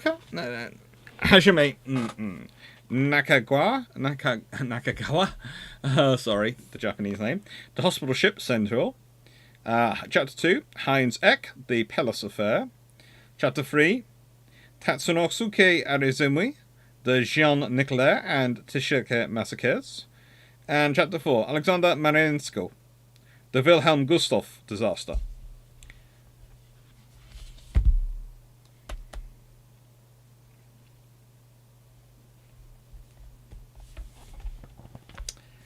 And it's basically a very interesting account of what happened. However, I will say there is a problem in it for me.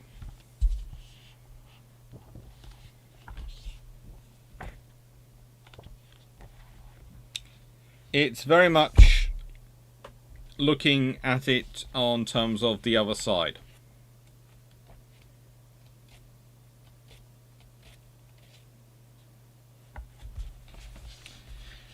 Let's listen to this one. This is from the chapter 1.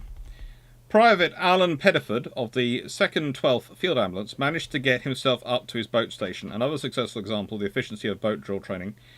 He paused as he came on deck, confused by the enormity of the catastrophic events that were so rapidly consuming the ship and devouring the lives of his mates.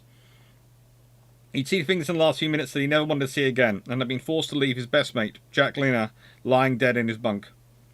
The boat to which Alan had been allocated was surrounded by men as he arrived. Too many, it seemed, as they attempted to work the winch ready to lower the boat. Alan realised there was nothing more he could do to help them. He later said, "I could see that things were going to happen quickly. So I just hopped up into the boat, which was rather silly because it was fastened with a huge rope. And the next sensation was the boat breaking in two, and I was in a position that was almost vertical, looking out at sea. And the other half of the boat was almost flat. Next thing I knew, I was airborne from about 30 feet and hit the water and was tossed out of the boat, and goodness knows how far I went down in the process of being sucked down. The ship sinking caused this terrific suction, and on the way down, I lost my underpants. I was able to get back up into the old wrecked lifeboat, which was floating at the time."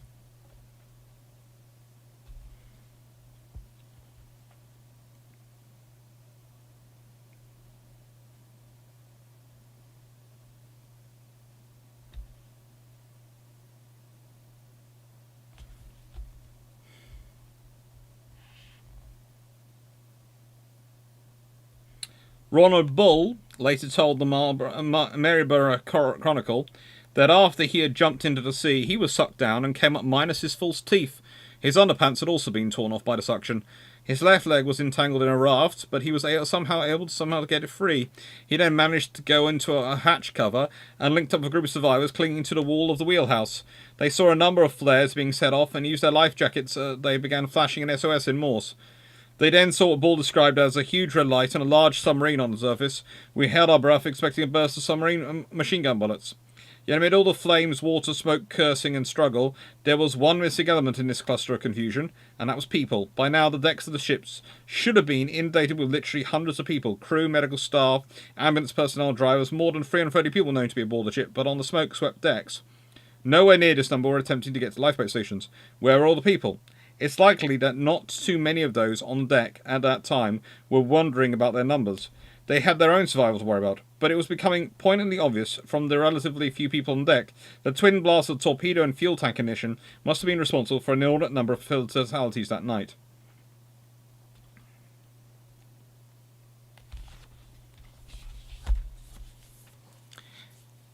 It's an interesting book to read, but there are other events which could have been justifiably included in a book which is about submarine, which, if you take away the hype of the front, is about some of the biggest losses of life at sea due to submarine warfare in World War II.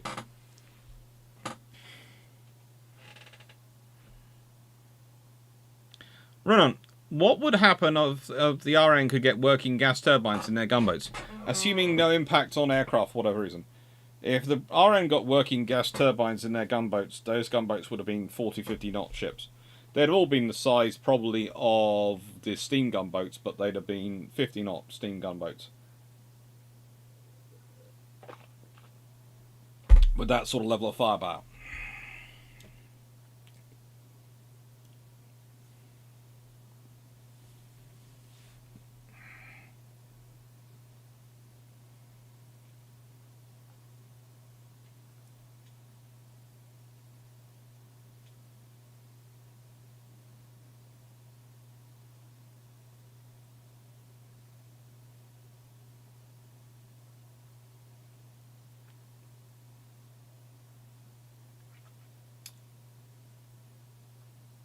I don't know, not read up. Maybe Gammon?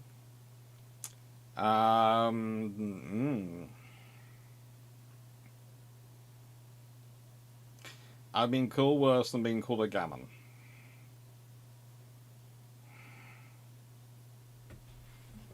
Although usually it's meant, it's basically used by people to put down other people. It's, you know, basically it's the usual phrases comes before it is Brexit voting gammon. And you sit there and go, yeah. You're basically you're trying to use a code phrase to call someone dumb. Is where that comes in. And that's just basically makes you sound dumb to my mind.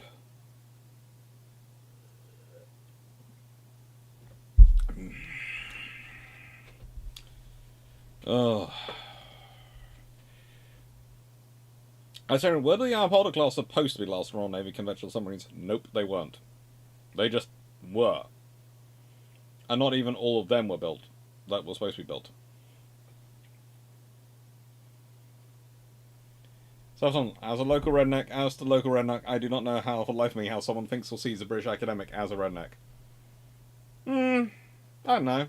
I consider it quite nice. So if they think I'm that good at working outside, I'll take it. You know, it's quite nice. Obviously, nice way. If they think I'm a redneck, then obviously they don't think my skin is pasty white from the amount of time spent indoors reading books.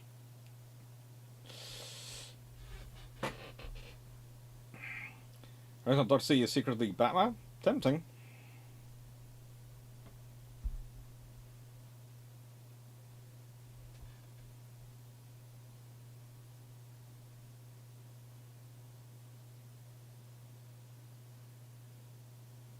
What ship sinking at? That was the sinking of the Centaur.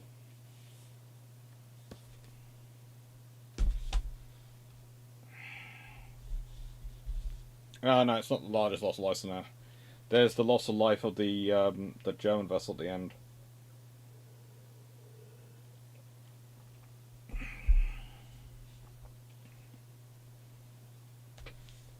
Yeah, this is there have been lots of submarine books named Seawolves. It seems to be a popular title for submarine books, but it's a good one. It's worth reading. As I said, just get past the front cover. No, sorry. If the Canadians got their Canada-class SSN, who do they sell them to for disposal at the end? Probably Britain or America. Or supposed to follow the upholders.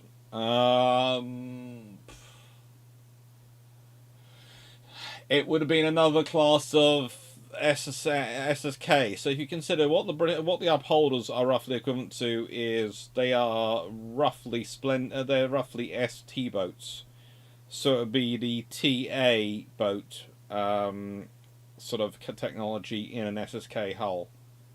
So basically what the U-boats are is the technology from the S and the T boats, broadly speaking, roughly about that point in technological development, put into an SSK hull. And the next class would have been the technological point between the T and the A boats, etc. Because that's how the British tend to do it. They tend to alternate SSK versus SSN class.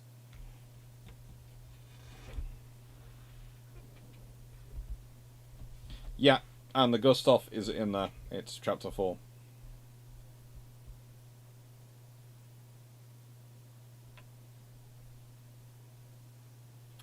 Yeah, this book has the vessel the Soviet sink, two vessels the Japanese sink, and a vessel the German sink.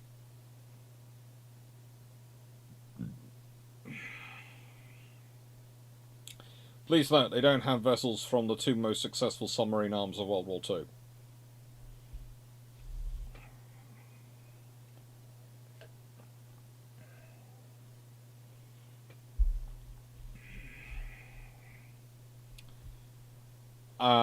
British, I can understand why. Most of the British ones that were big kills were Italian merchant vessels on the runs in the Mediterranean, and it then didn't tend to lead to massive loss of life because it's the Mediterranean, and because they tend to get picked up, and because the British tended to like them getting picked up because it wasted Italian and German fuel. But there are some American kills of Japanese ships which are good kills. Let's be honest, they're legitimate targets. they're quite a large loss of life. No, I was reading from the Central section. It was Central, so it's the hospital ship Central sunk in by a Japanese admiral. Well, no, Japanese submarine. Sorry.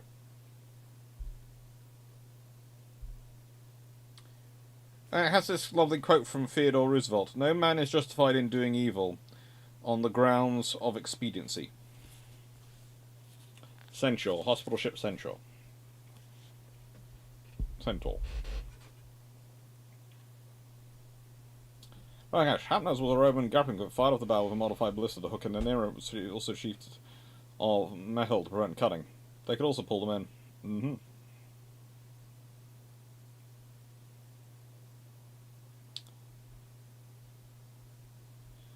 Graham, why did the British have the obsession with putting external torpedo tubes on their World War II era submarines, particularly in D-class and also in early U-class? Because it gave you extra shots in your first salvo.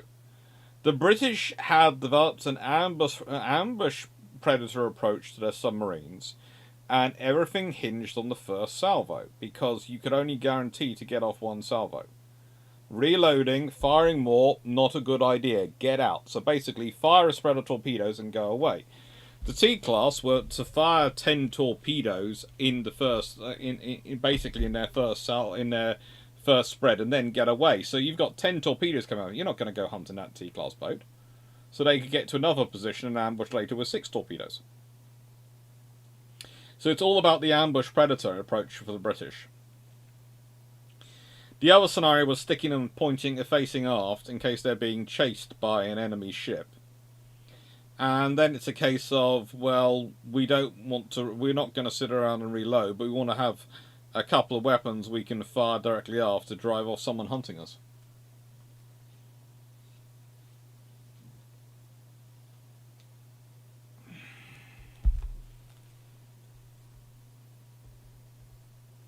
I voted for the French Scorpion for Poland due to France having the Scout Naval and could make a cruise missile capable sub. No need for American ambition to fire Tomahawks and tech transfer.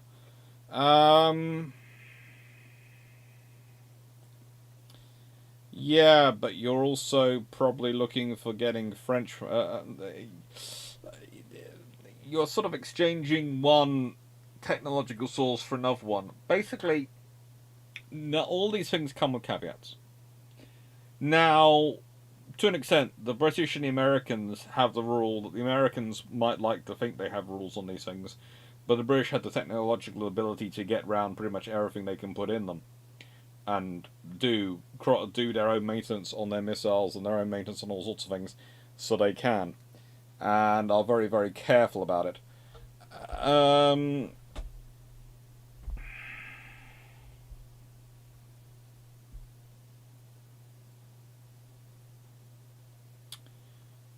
So it's a case of, which one do you choose? Whose submarines were best built for the tactics they were used to them in World War II? British submarines were built for, well, especially T-class boats, etc., built for big oceans, and then were used in the Mediterranean, which meant they were terrible for what they were used for. Italian boats were fairly decent for the Mediterranean. German boats did okay at their jobs. Japanese boats did alright.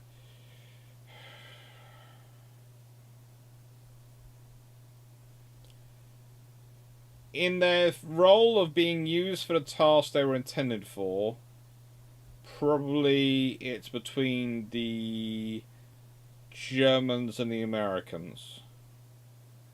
But it does really depend on when and what boat you're talking about. Stafford, thank you for mentioning rednecks. Remind me it's warm, I should swap the deadbolts now because they were being finicky. You're not the only one. I had to swap locks on our house recently. Mainly because I got the feeling one of my cousins might have been coming and going without telling me. Or rather telling us. So things kept moving. And one of the cousins kept making jokes about it, and I was sort of going, I'm changing the keys and the locks, and amazingly things stop moving.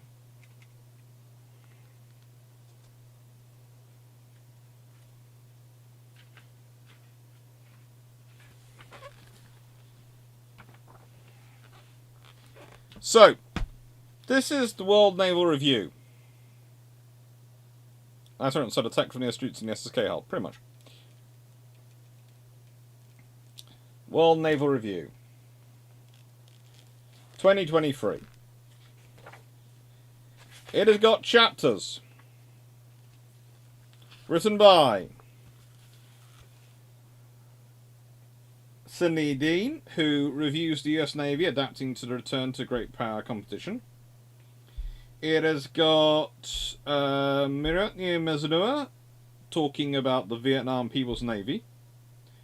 It's got Guy Tomens talking about HMS Anatolia. It's got Nimitz Class Aircraft Carriers, The 50 Years of Evolution by Norman Freeman. It's got World Naval Aviation by David Hobbs. It's got Hypersonic Missiles, Some Consideration by Norman Freeman, and that's the section we'll be reading from. And Richard Scott's The Navy After Next, How New Technology Will Transform the Royal Navy. I thought we'd go to Norman Freeman on the hypersonic missiles, because it's always interesting to read what Norman Freeman writes. I have to make sure. It's on page 174, and I'm on page 97. That's 157.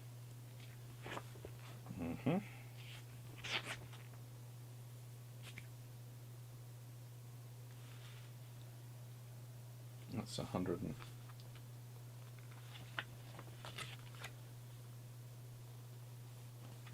Which page is that on?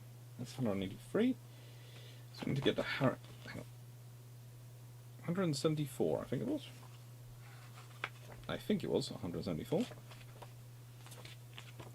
No, that's World Naval Aviation.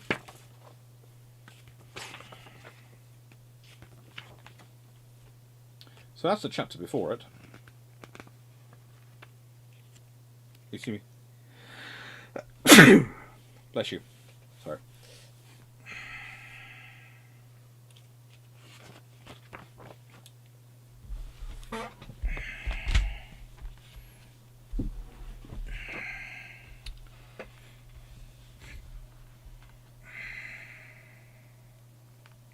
That's right. I'd be willing to go with the new Swedish subs to make a larger class of ships to bring down costs for us and them. I would go for the Swedish subs if I was Poland. Sweden would be where I go. Sweden, the Baltic nations would be where I go. Not France. They're very expensive and they won't do tech sharing. The French talk about tech sharing, but what they really mean by tech sharing is they want you to build it in France. And they'll just keep jacking up the price until it's only cost effective to build it in France. Because that's in the French national interest to do that. Please don't. It's not for any bad reason. It's not Machiavellian or them being nasty. It's just it's best for their economics. Poland's not Great Britain and lacks some of those capabilities. France is willing to do transfer some tech and maintenance construction in Poland. Americans are more stingy to tech stuff. Sometimes. First one, how good would German 21 XXI subs really been if mainly using good numbers? Not as war-winning as people often try and make out to be, because you have to remember the Allies are already fielding their next generation of escorts, and they've got escort carriers, etc. And whilst, yes, those submarines are going to be far more capable at spending a lot more time underwater, they are going to be facing still huge numbers of escorts. And the fact is it's cheaper to build more escorts than it is Type 21s.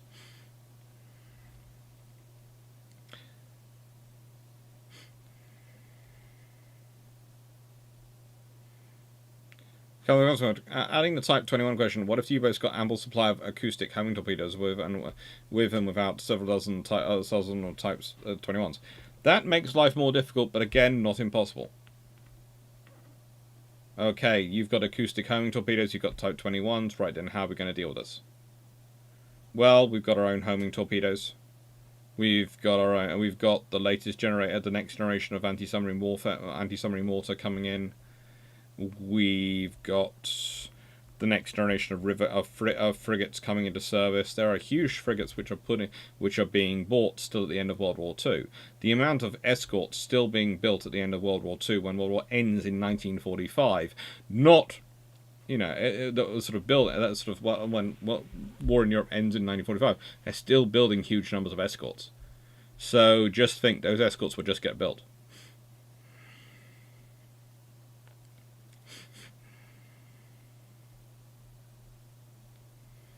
How annoying is it that we don't have access to a lot of stuff the British were working on during the Cold War, like when I was arguing with Alt 92 over? It's part of life. It's because the stuff is either still in use or close descendants of it still in use. Anyway, hypersonic missiles. Hypersonic missiles are now often in use. The Russians, who claim to have a great lead in developing them, say that they are the most decisive of missiles, impossible to intercept. In combat in Ukraine, they have not demonstrated any magical capabilities. Limited Ukrainian air defences have struggled to destroy considerably slower weapons. The US Navy has faced Chinese hypersonic anti-ship missiles for some years, in the form of the maneuverable re-entry bodies associated with their semi-ballistic long-range anti-ship missiles. The US Navy sees its SM-6 as a viable interceptor. Many countries are currently trying to develop hypersonic missiles, the United States being the leader in the West. Hypersonic means simply that the missile can fly more than 5 times the speed of sound within the atmosphere, below about 90 kilometers altitude. Hypersonic missiles differ from ballistic missile re-entry vehicles, which fly at a similar or greater speeds because they are intended to fly for extended periods in the atmosphere. That implies a degree of maneuverability, which can be translated as unpredictability. Ballistic missiles fly trajectories dictated by the laws of mechanics, and physics, and gravity. Hypersonic flight is hardly new. As long ago as the Second World War, the Germans were interested in boosting vehicles into the atmosphere atop missiles. Eugen Steger suggested an orbital bomber, which could achieve intercontinental range by bouncing off the upper atmosphere. Probably all modern missile re-entry vehicles fly through the atmosphere at hypersonic speeds. For example, Minuteman re-entry vehicles, warheads, are generally credited with speed of Mach 17. They are not considered hypersonic missiles because they spend very little of their time of flight inside the atmosphere. On the other hand, more than 50 years ago, the X-15 research aircraft was flying faster than Mach 6 in the atmosphere. The Space Shuttle flew in the atmosphere at much higher speeds, and more recently, many unmanned space planes, such as the US X-37, have done so. During the Cold War, there was considerable interest in manoeuvring re-entry vehicles, which are in effect hypersonic missiles. For example, in the 1980s, the United States became interested in a manoeuvring body which could detect targets using an array-type millimeter wave radar. One application which was discussed was means of destroying Soviet anti-ship bombers, well before they could get anywhere near a fleet. They would be detected and tracked by long-range radars, including the relocatable over-the-horizon radar, which was actually fielded. The re-entry bodies would be carried into the space by land-based ballistic missiles. As they curved down towards the Earth, their onboard radars would detect and track the enemy bombers, onto which they could home. This idea developed with the Cold War. This idea died with the Cold War. It does not appear that it was ever tested. Hypersonic missiles, general principles. There are 3 kinds of hypersonic missiles. Boost, glide, air-breathing, cruise, and cannon-launched. In each case, the vehicle must be boosted to hypersonic speed. There is no current propulsion system which can bring a missile up to hypersonic speed and then propel it at that speed. A rocket typically carries a boost glide vehicle to the upper atmosphere, accelerating it to the desired initial speed. It glides down towards its target. The terminal vehicle of the Chinese fractional orbit bombardment system, which was tested last year, may fall into this category. So does the Russian avant-garde maneuvering re-entry vehicle. An air breather is like a ramjet, but much faster. It needs a rocket to boost it to the speed at which its supersonic combustion, scramjet can ignite. And that's a supersonic combustion ramjet engine is otherwise known as a scramjet engine. Typically, about Mach 4 or Mach 5. The air feeding this engine is typically compressed by shock waves created by a specially shaped nose. A cannon-launched hypersonic vehicle would use a cannon, such as a railgun, to accelerate it to hypersonic speed. No such devices apparently yet exist. At hypersonic speeds, a body generates shock waves which create lift. Lift is proportional to air density and to the square of speed. So to stay in the air in the rarefied atmosphere, a vehicle must move very fast.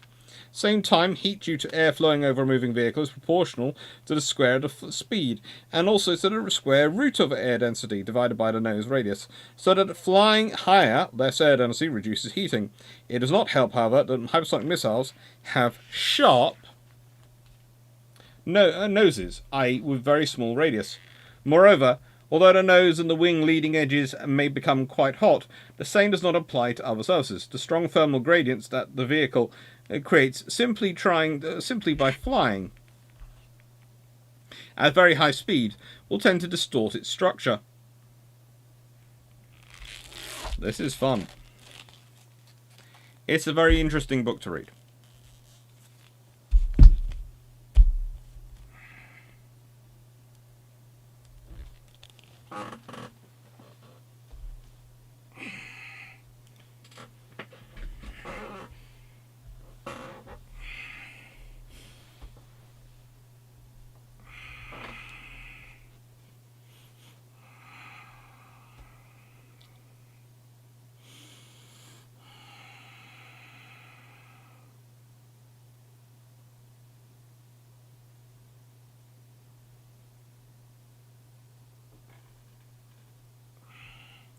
My coach, if Tsingtao led to war in 1939, would have impacted us. I think longer distances and better Japanese air power requiring better air capability would be factors.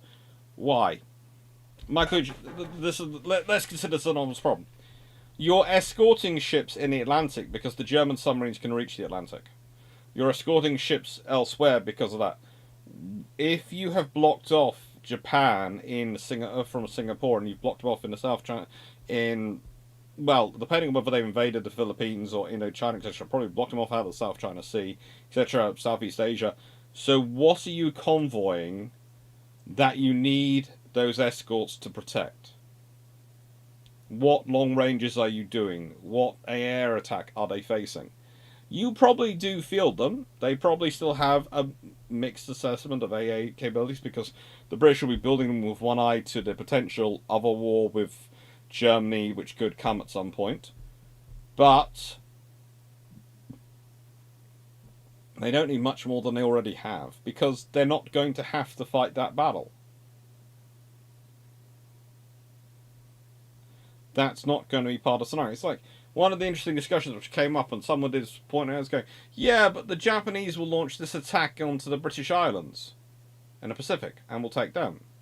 And I said, the forces that do that, historically in World War II, aren't there in January 1939. They're not even there in 1940. They're put, they are put there in early 1941. They're still building stuff and infrastructure and things even before they can even start deploying people on their islands to do that or do what they did later. So that's just not an option. This is one of the things people forget. There's just the Japanese start preparing for war really in 1937. They've got a lot less infrastructure than Britain and America. They're trying to do it covertly for at least the first 2 to 3 years, so they don't get much done. And a lot is finished in the rush of 1940. And then 1940 comes the American Export Act that limits what can be escorted to Japan. And that leads to them trying to stockpile and build stuff. And that's really the kickoff. So in January 1939, the stuff that we talk about is not there.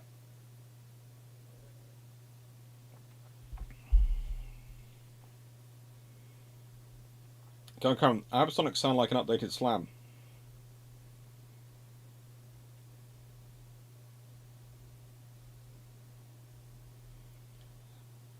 Line 17. All 19. Are they using a sort of ring in front to create a plasma wave like the supercavitation torpedoes? They've certainly talked about that, and some may or may not have succeeded in doing that. But that's quite a lot. That's a lot of complicated engineering to get it to work properly.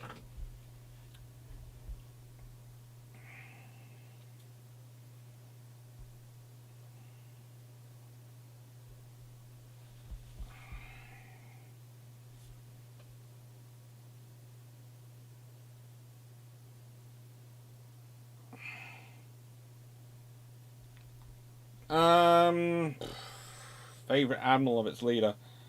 Oh, good lord.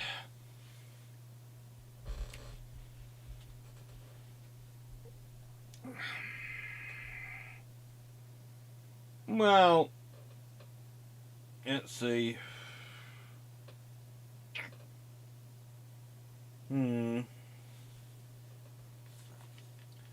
Churchill liked Keyes, and then Cunningham. Roosevelt was rather partial to Nimitz, but even liked King in his own way. The Emperor liked Yonai, but the government, Togo, liked whoever would do what he told him to do. Tojo liked whoever told him to.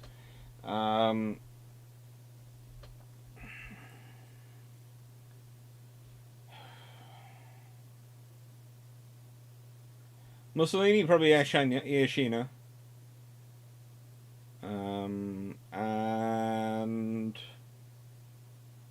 well, Hitler, you have to say Donitz. As for Stalin, I don't think he liked any of them. Possibly Gorshkov.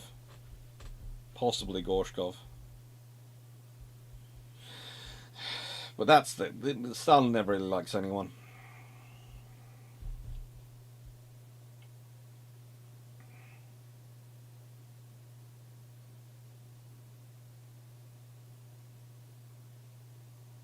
Conrad, do you think a Tsingtao-based war Japan could see the British building a new cross-India railway to increase transit time for troops and stores? I would say that would be a sensible thing to build. I'm not sure if they would do it. Because they might just say, well, is it cheaper infrastructure? Is it cheaper to just have the ships to deliver it to the eastern side of India, rather than try and drop it off in the west and train it from India through across India through to the Burma and into up to Indochina, in sort of the Indochina region. It would be an interesting discussion. Hi, Paul. Yes, everyone does like donuts. Actually, in a UK Empire turned Commonwealth, what reason would there be not to allow Rolls-Royce to become the main maker of aero, helicopter, and turbine engines for the Commonwealth? Probably you want competition, so probably it'd be both Rolls-Royce and Napier. Those would be the two you probably push for, Rolls-Royce and Napier, so you have some competition. Because it's good to have a plurality of design teams.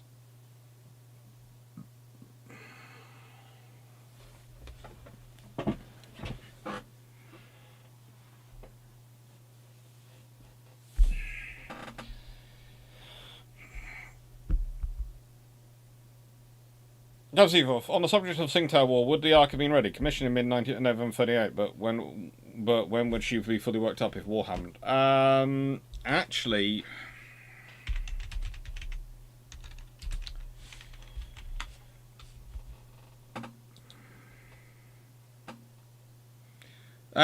she was commissioned in December 1938 and was working up in the Mediterranean and various other places, so she was actually quite good. But also, one of the reasons she was in quite a high state of readiness, and this is something which the British had done with her, is they've been prepping the squadrons for quite a while. So if you consider she's launched in April 1937, she's finally commissioned in December 1938. She's already been going through some pre-commissioning testing with aircraft and has had them, so she probably would go out there in January 19. As I said, I thought she'd be one of the ones deployed quickly because she's hanging around and doing stuff with Glorious. So I think her and Glorious will probably be deployed quite quickly, whether they're ready or not, but they'd be deployed.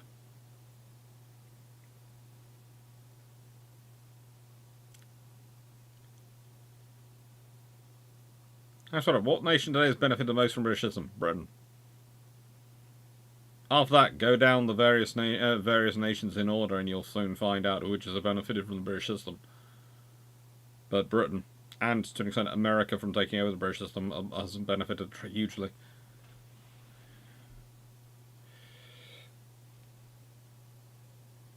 So Bristol Siddeley has to be bought by Rolls-Royce. Bristol are interesting when it comes to engines.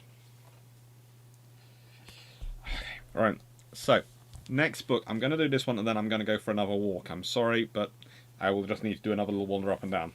I'll be very quick, but yeah. This is Royal Yachts Under Sail, and as I've said before, Melanie's in charge. If Melanie's not here, then it goes in order of seniority of the admins on the chat. So yeah. I'm trying to think who's the senior one who's on after if Melanie's on. I think it's Paul. I think that's who I want to say of the group I've seen so far, but I'm not sure.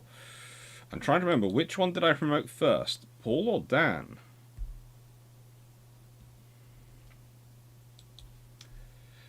That's going to be an interesting one to try and figure out. Which one did I make an admin first on the chat, on the thing? Paul or Dan?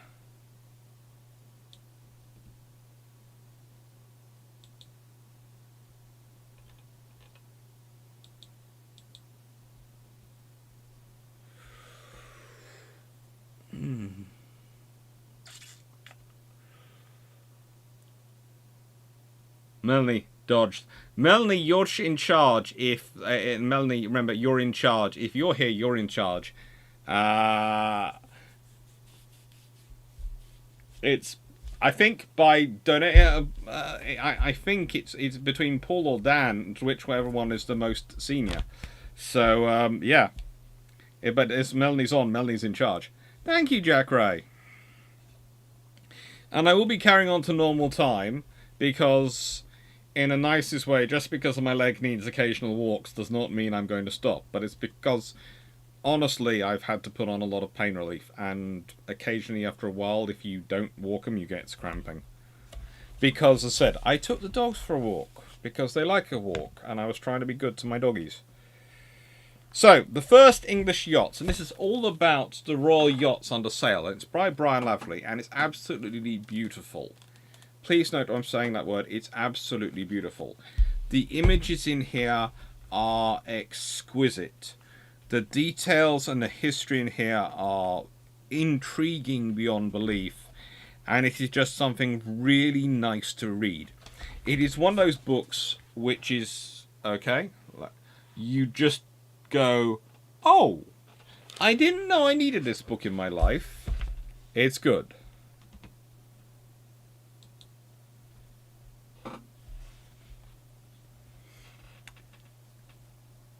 The Royal Escape. In a sense, the Royal Escape might claim to be the first English royal yacht. She was the Surprise, in which Charles had escaped from the Shoreham. After restoration, Charles bought her from Nicholas Tattersall, and she was renamed. She spent most of her time moored in Thames off Whitehall Palace, whether as a warning of the king's precarious position, or as evidence of him being favoured by fate. Tattersall, despite his humble origins, was commissioned as a naval captain in July 1660, then awarded a pension of £100 for life. In 1663, he died. 9 years later, he was buried and was buried in Brighton. The Royal Escape put to sea in 1672-74 during the Third Dutch War and ended up at Deptford Dockyards, where she survived in various forms until 1750. There is no sign that the royal family ever sailed in her after 1651, and she was usually listed as a smack, only occasionally as a yacht. Drawings and painting by Van der Velde show her with a window and gun port on each side, which was probably not part of her original layout as a collier. But apart from that, she gives us the best information we have on a small trading vessel of the mid-17th century. 30 foot 6 inches long, 14 foot 3 inches broad, much wider than a warship or yacht of that size.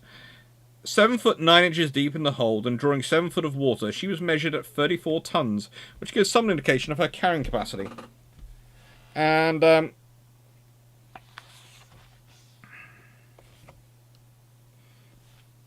we don't seem to really have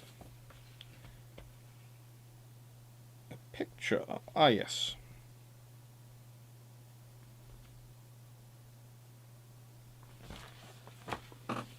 This is the Surprise, aka the Escape.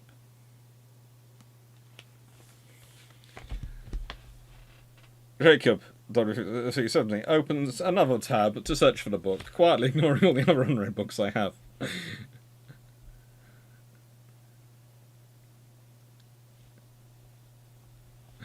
No, sorry, here, what is in charge? Well, basically, while I was away last time for my quick walk, there was a complaint that there was no one in charge of the chat. And apparently they torpedoed a French warship while I was away.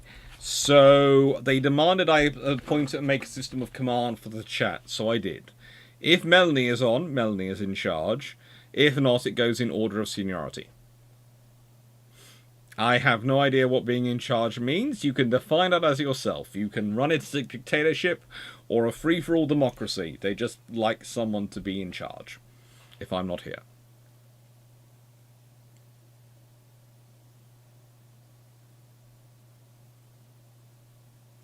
Colin Cameron, if there had been an accident setting off uranium for the atomic bombs as they pass through Hunter's Point, South Florida, how would this affect USA capacity? Nuclear accident on American soil would have probably caused issues in terms of trust of nuclear weapons.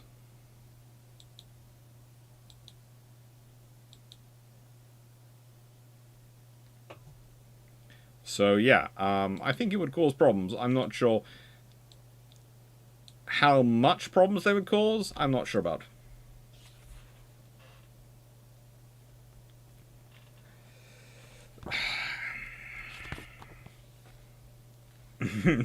Jack Ray, I like the non-native competition from earlier.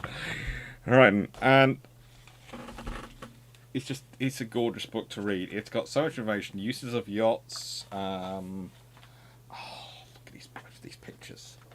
Seriously, some of these pictures, you will look at them and go, oh my lord. And it's got plenty of text in there. It's not just a picture book. But no, it has got some really beautiful and emotive stuff in it. And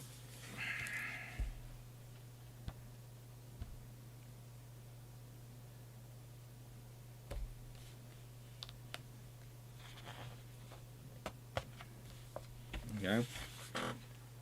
New yachts.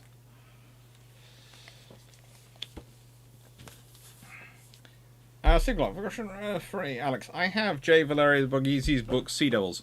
Do you have an opinion on the bias in his book?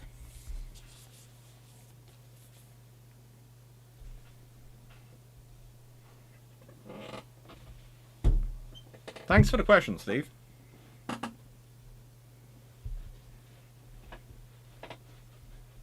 I long ago established the policy that if I like a book, I talk about it on here. Otherwise, and that's a book which I haven't read enough of to decide.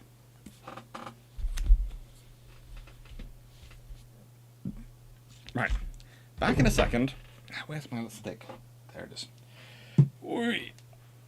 Stretch! Oh, caramba. I'm turning into an old man. I am an old man. No, I am to a 6-year-old. I believe that's also.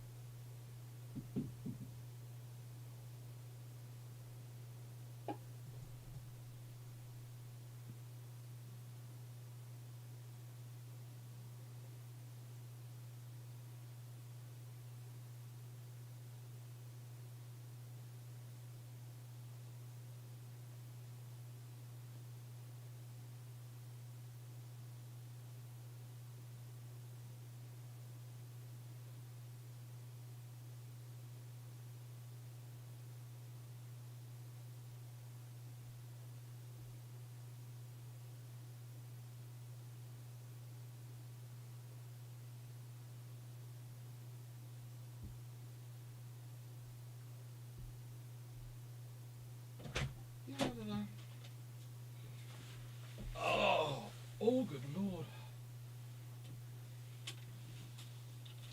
Seriously. Where's my midlife tune-up? I don't know. I forget. I merely hand out midlife tune-ups. Right. I'm back. By gum.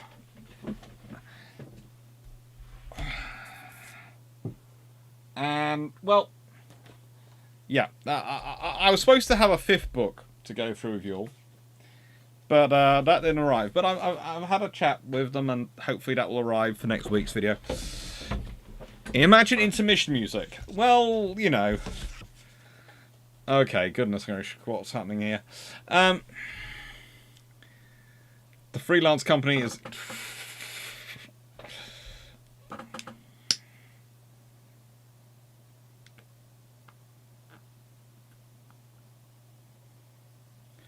It just says they were transporting half the world's supply time. They're transporting half the world's supply of uranium. So basically, you'd get a it's basically the only way it would react and would go off is if a dirty bomb. If another ship with explosive material on it exploded next to it and then caused a scenario which caused that to erupt. So it would be a dirty bomb if it was anything.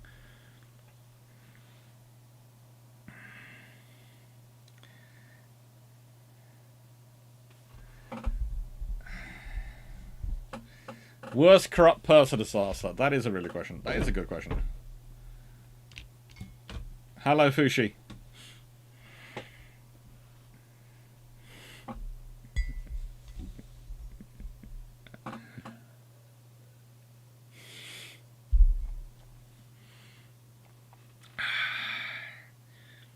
I think so. If Napier had a second turboshaft maker, they only have the Allen turboshaft engine, but what could Napier need have been used on?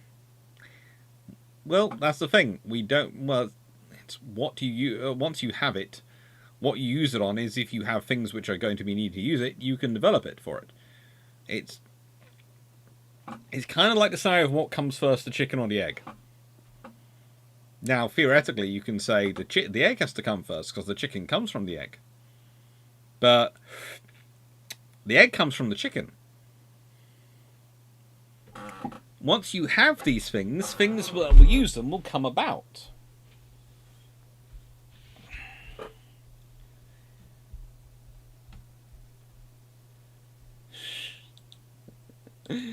Oh.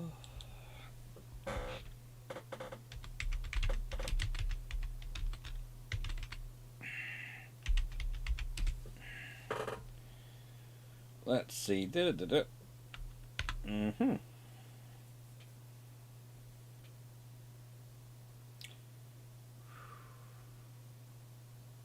Oh yeah, I'll do.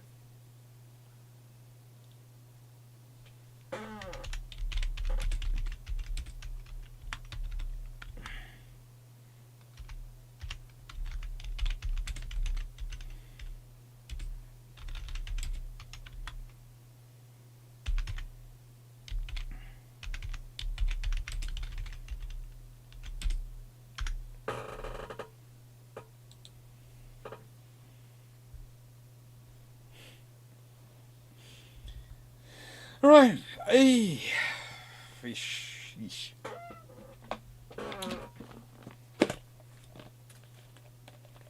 To these very naughty things.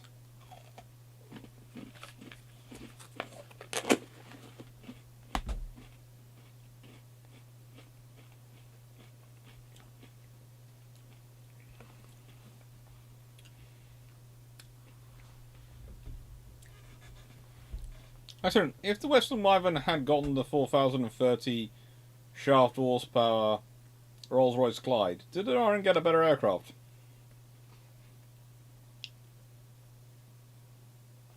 Potentially. Certainly get an interesting one. What is your opinion on the nuclear-powered socket wrench?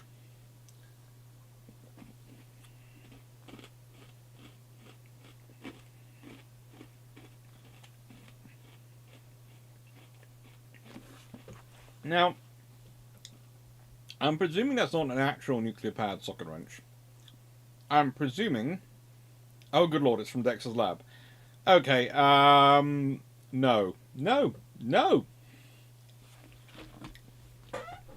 Sonic screwdriver I will quite happily accept. A nuclear-powered socket wrench just sounds like a way to destroy things. And ruin thread on things by over-tightening stuff.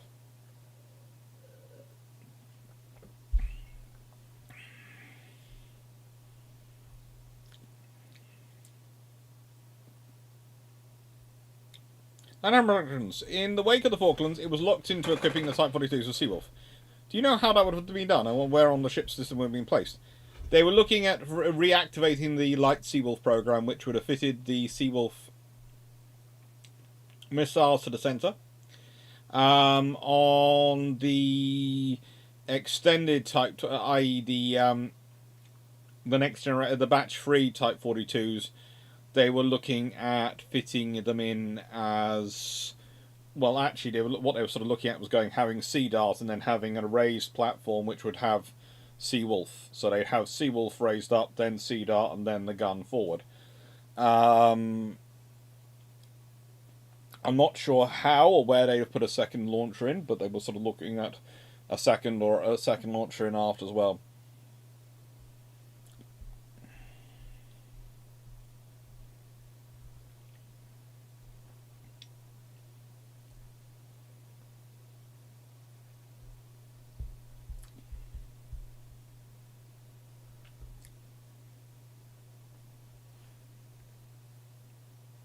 I think the chicken was bred, so I suppose the answer to chicken egg is a hungry and far-sighted human.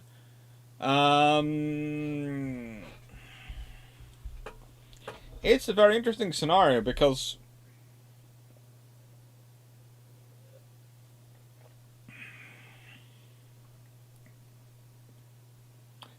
Well, when you start to consider chickens, it's like when you start to consider cows.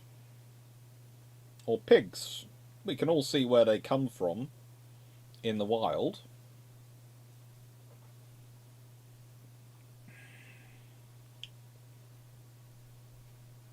Wait a minute, have you been on HMS Bristol in person?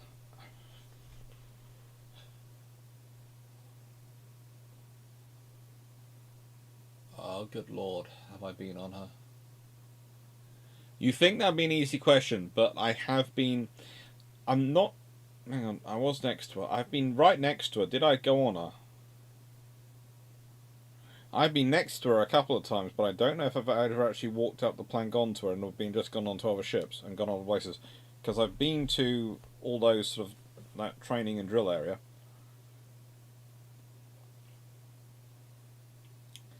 I think the answer is no, but I've been so close to her I'm kind of surprised if I haven't, but I can't actually remember being on her.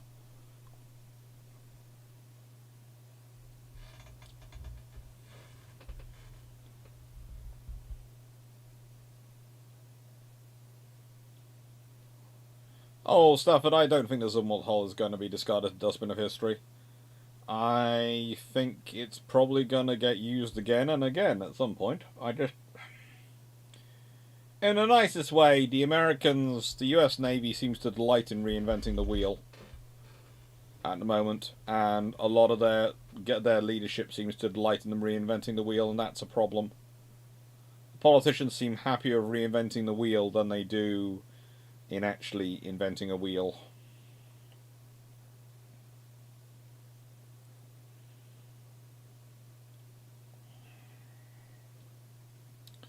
I'd say the Zumwalt hull could have been a very useful vessel, and could have, in the nicest way, if they'd gone for a more pragmatic approach, i.e. building it with the ability to be upgraded to those systems later and putting on conventional systems as they were available in its design, they'd have probably been kept building them and not be currently doing the race of type of Arleigh Burkes, etc. they're building now. And be in a better place because of it. Okay, are there any World War II merchant ships that have been preserved in the UK? Not to my memory. Not big ones. Probably some little... There's a couple of little ones around which were sort of used at that sort of period, but none of the big ones. Big merchant ships don't tend to get much attention.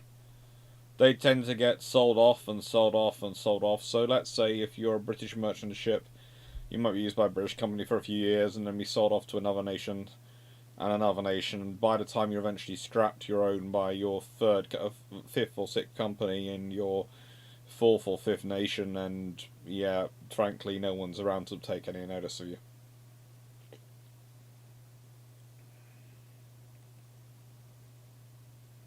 TV lied, Richards. TV lied. Dan Freeman, chickens are descendants of the dinosaurs, so they predate us, but post-date the egg. Mm-hmm.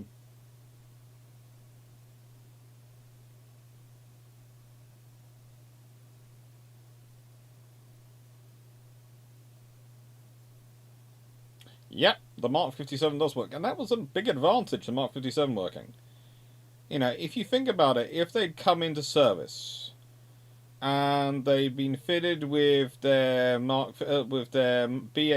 Mark 110 57mm as their sort of secondary guns, they'd been fitted with, I don't know, some standard 5-inch guns or something as their two primary guns forward. They'd had all the Mark 57 VLS, they had them all those in service, they had all sorts of things. They would have looked very capable. Or you could have even gone for a conventional 8-inch gun. You could have gone for a conventional 8-inch gun, fitted that on and gone, yes, but this is taking a conventional weapon at the moment, but in future we can take this out and put in a railgun module. We have a high-flying car. It's called a helicopter. It's noisy and and very expensive and frigging difficult to use.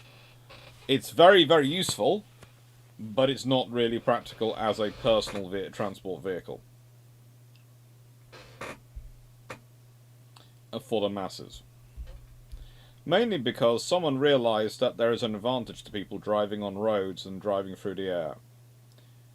And so you saw with hover cars, what did you also have to create? You had to create hover signals.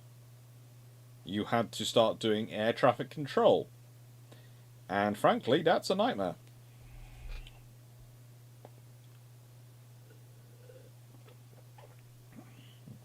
Is there a naval equivalent of chicken and egg? Not really, because pretty much everything...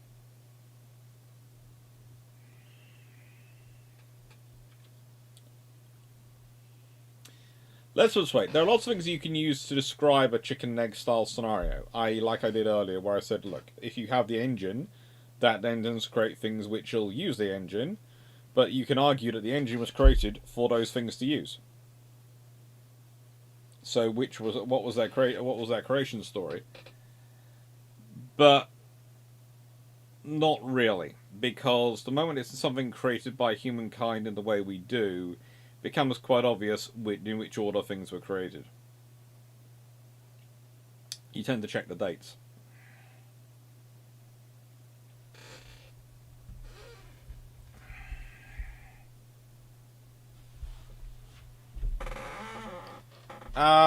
It's easier to organise on the road. But also, if you think about it, if you want to move through 3 dimensions, what we tend to do, we tend to dig down. That's actually easier than moving people through the air. Building tunnels. Bridges.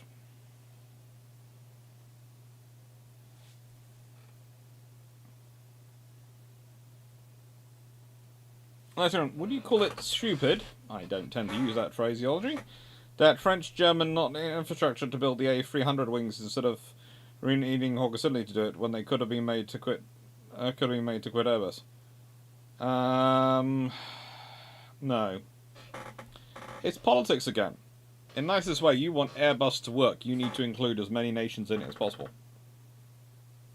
Because the worst thing you can do for Airbus is to actually start stripping it off potential markets. And kind of like with Boeing and all these major conglomerates, one of the reasons why they have their infrastructure spread around the world is the same reason why US senators love it when they hear parts of defense programs are in their states. Because then you're buying the British-built plane, or the American-built plane, or the French-built plane. And it doesn't matter that Airbus is a massive conglomerate which has construction facilities in almost every country in Europe, and every major country in Europe. It doesn't matter that. You can claim they are the local manufacturer. So you are buying the British plane, or the French plane, etc. So it's like that. And you want to do that because you want to sell to the usually British the national flagged airlines, etc., the big major airlines, which may or may not have how do I put this, much official involvement with their governments, but will darn sure have unofficial involvement with their governments, whether they like it or not.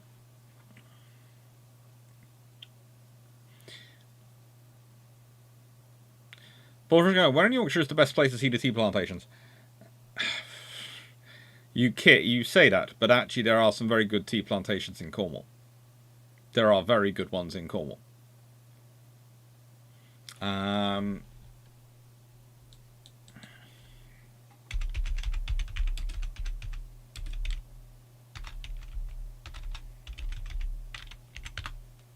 If you want to look up Tregoffen,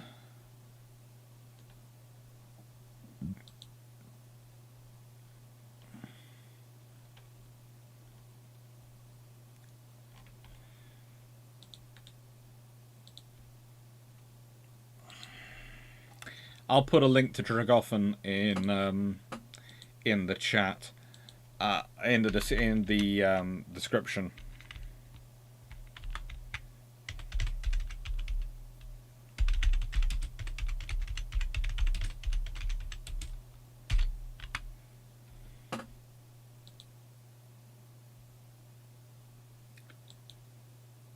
Yeah, I always recommend them. They're really cool. They're really nice people.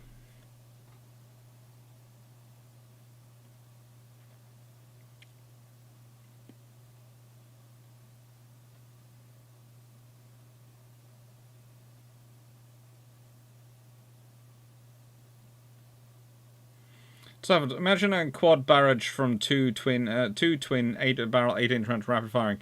It would probably be in the nicest way, unless they managed to really recreate the in a new turret shape, of course, but recreate the gun they had, the 8-inch autoloaders they had, which they could have done. That would be quite a sensible thing, to go back to their historical 8-inch autoloaders and just go, we will copy and paste this system. But they probably wanted to modernise it, but they could have built themselves something really quite useful.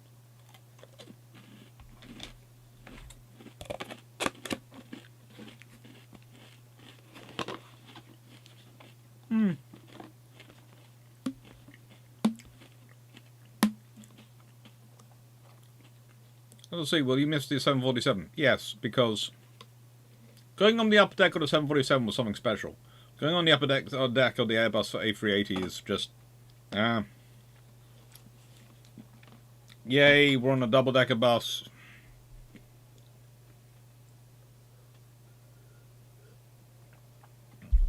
...747, you could imagine you were in a smaller aircraft.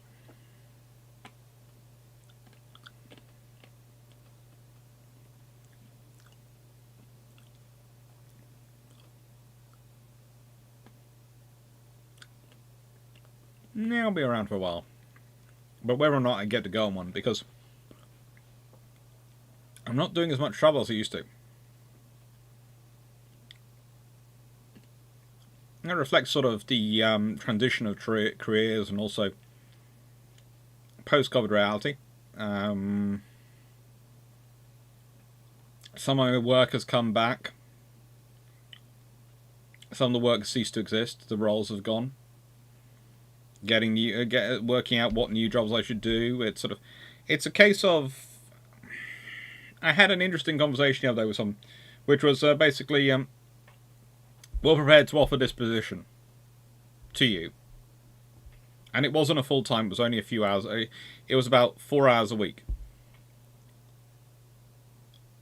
But it will move, and you'll be told sort of every other week what it's going to be next week.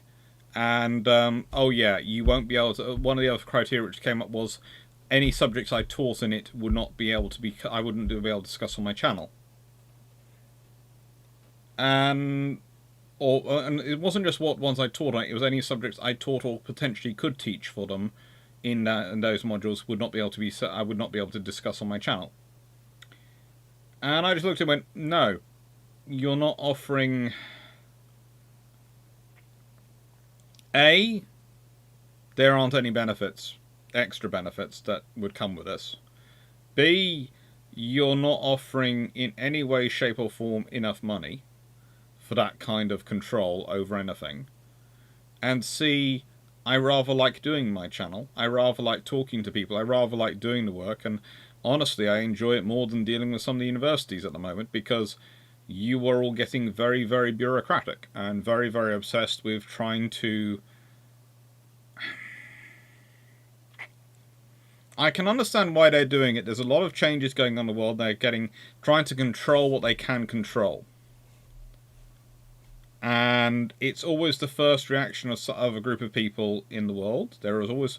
It's not created by political divisions. There is a set of humanity, which they can be on any sides of the political spectrum, any sides of the economic spectrum, who, whenever there's change going on, will seek to control everything they can control. And it was just a case of, no. And honestly, I wasn't very sure. I was sitting there thinking this was not legal, what they were requiring. In fact, I didn't think it was actually part of the academic contract in any way, shape or form. So, yeah. But because of things like that, I'm not... Let's put it this way. I used to have funds to be able to travel for conferences. I used to have funds to be able to travel for certain things. And now, those have gone away since COVID. I don't think they're coming back. I don't think they're going to be made part of the remuneration package again. That was fun. Remuneration package again. Oh god, I'm having fun with words today. I'm going to get some more iron brew out. I need iron brew and I need water. I'm going to go for iron brew. So that's just not going to happen. So it's a case of now, when I think about conferences, when I look at things like the interesting ones which were happening in America recently, etc., it's a case of I will be able to start redoing those again when I either am earning enough money from books, from the channel, or I've probably got a full-time post, which might, and I doubt a full-time post would actually come with such remuneration.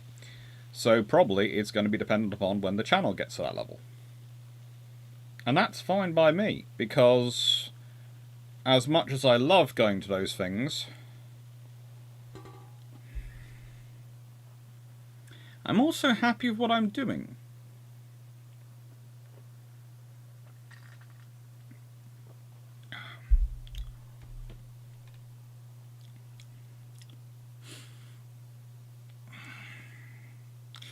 Comments, do you think the B-52 will outlive the 747? B-52 will outlive pretty much everything at this rate.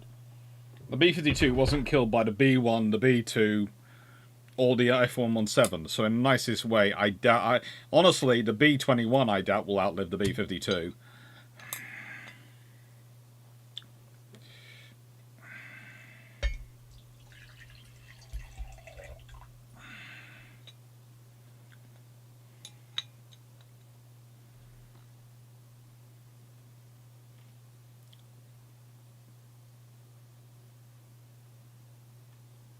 John Newman, there are 3 Victory class ships preserved as museum ships here in the US.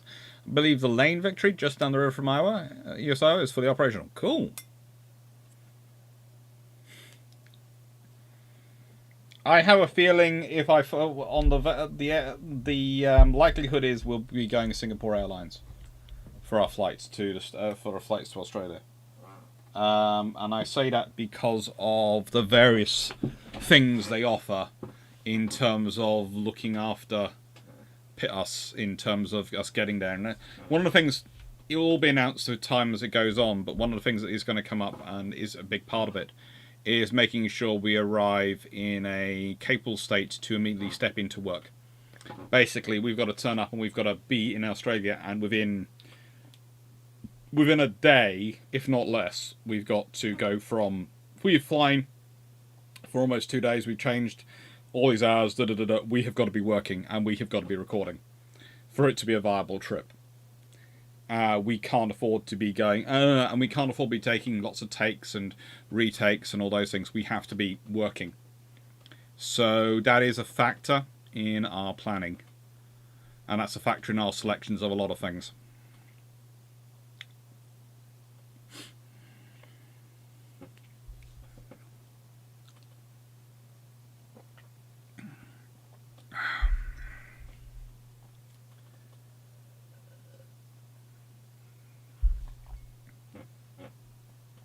Jacob, that's not a job, that's a claim on your knowledge. It was a very interesting suggestion.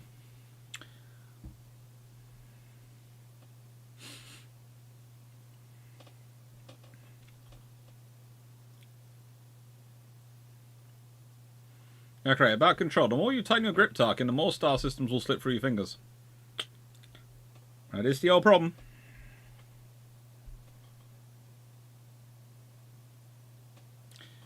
For example, name one book that you could forever deep six from reality.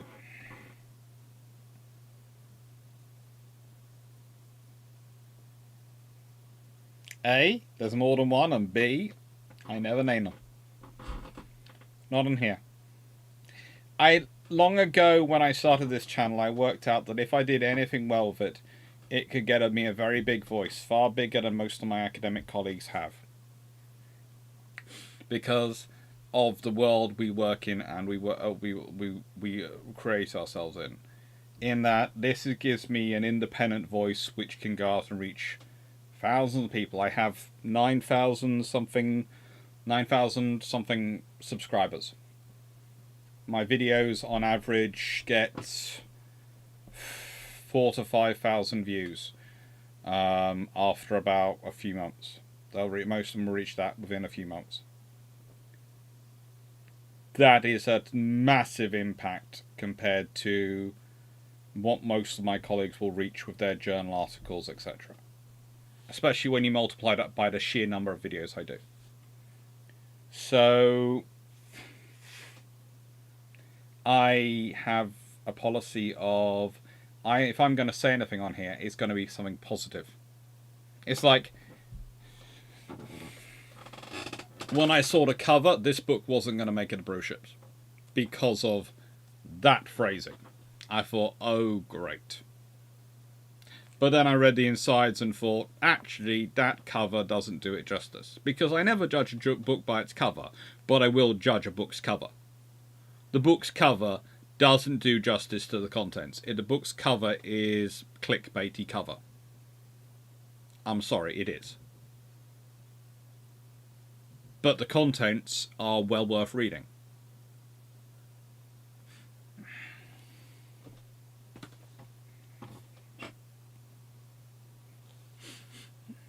It's HMS Belfast on the shirt. I was hoping, because, please note, Kobe and the Polish Post have got it to the UK. It got to the UK by the end of the day Friday. So it should have been delivered to me by the UK Post on Saturday, and it hasn't arrived. You can guess which bits are missing. If you look at the front here, you can soon work out which bits are missing. Because it sort of looks a bit weird. You're sort of going, what's gone wrong?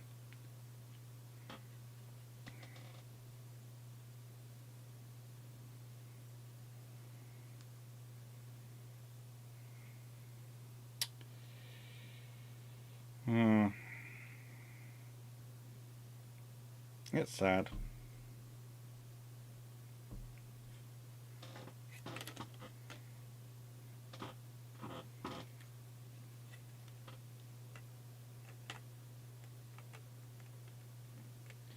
And that.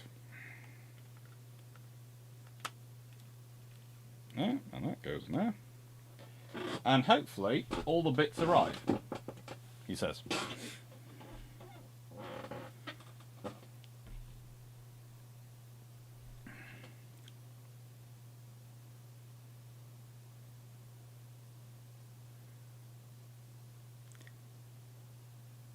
I say, what would you say to the congressional staff who presented to someone battleship plans?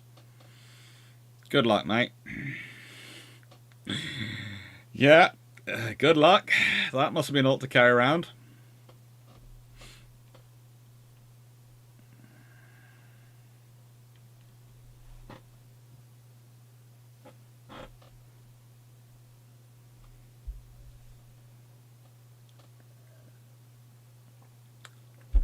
Bijon, knowing people who actually work in the industry in the UK, there are always rumours of this, but so far I have yet to ever find someone who actually does, who is actually paid by the room instead of hourly wages. And I've yet to find anyone who does.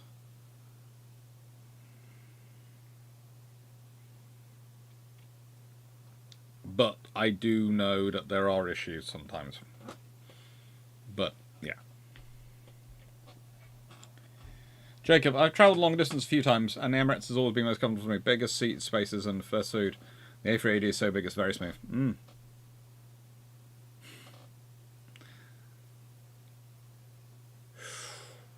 Nice, Aaron. The US has shot down a 4th UFO, this time over Lake Huron. Oh, fun.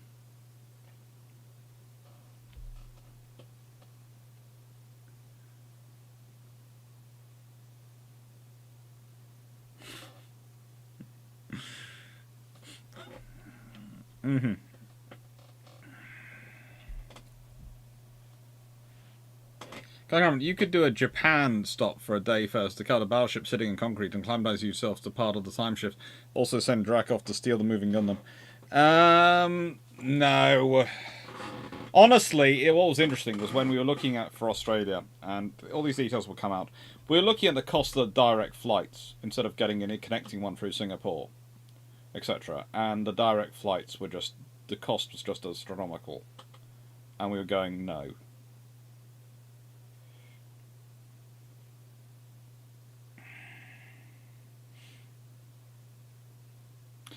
Oh, I have already decided that the person who did my cover art for my first book, when these Kindle books are finished writing, I'm going to call up and see if they'll do my books for the Kindle books and how much they'll cost. Because they're a wonderful artist, but I know it will cost me money. I know it'll be expensive. I have a reason. I know that will be. This is part of the thing. I'm doing the books at the moment, the Kindle books, and I'm putting them together. But I want to do them properly. So I do want to get cover art, and I do know that's going to cost me about $1,000 for all 4 books, and I know exactly the cost of the thing. So I'm going to be doing it over time. So don't expect them out soon. Those 4 books are probably going to come out towards the end of the year. But when they do, hopefully you'll like them. And I'm aiming them to be priced about... I think I'll probably go for about £7.50 a book. The reason being, each one's probably going to cost me, in terms of time and money, about £2,000 to do. So at £7.50 a book, if I sell roughly 300... I start to pay that back, and I'm also able to cover the tax on it, roughly. And then anything over 300 starts being profit. But, you know, you work these things out as you do them.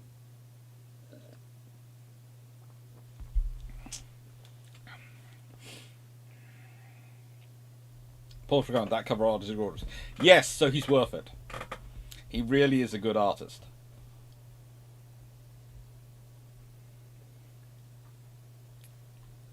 Thompson, Dr. Clarke is reinforcing my views that towns are the best hull for the forever lot. It would be certainly a beautiful looking forever yacht.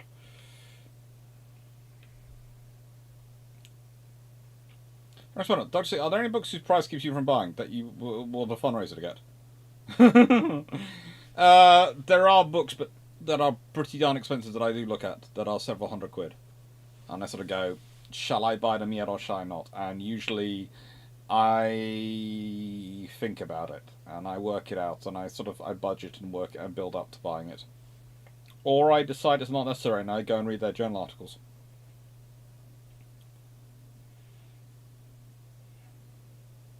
That's right. So considering the US has downed 1 Chinese spy balloon and 3 UFO objects just a week, should be worried? No. Sounds about like an average week. Be worried that the news is taking notice of it. I just found a model of HMS Surprise for sale. It has 3 decks and is galleon built.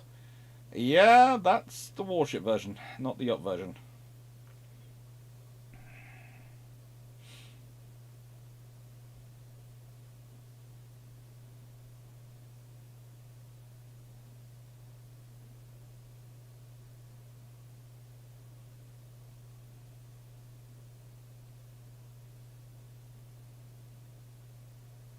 My mum said if the three UFOs down were aliens, they chose a bad time to come. That's one way of putting it. Next one, Dr. C. If the burn got sunk in World War II, what most likely had been done? What most likely would have done so? What most likely would have sunk the burn in World War II? It spent most of its time in the Caribbean, and then went to America for conversion into an aircraft tender. So it's probably a submarine if it gets sunk by anything.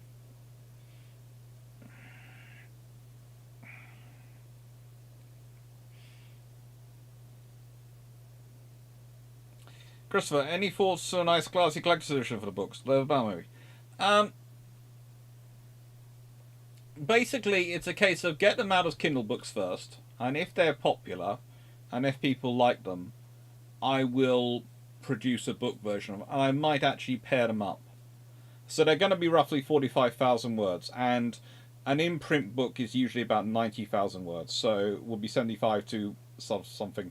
Well, it's supposed to be 75 to roughly 105,000 words is normally a book. So if I put two of them together into one book, and basically go, right then, these are these two, and these are these two, you could have quite a nice, you sort of, that would be sort of my methodology for turning them into printed books. Yeah, it could be interesting.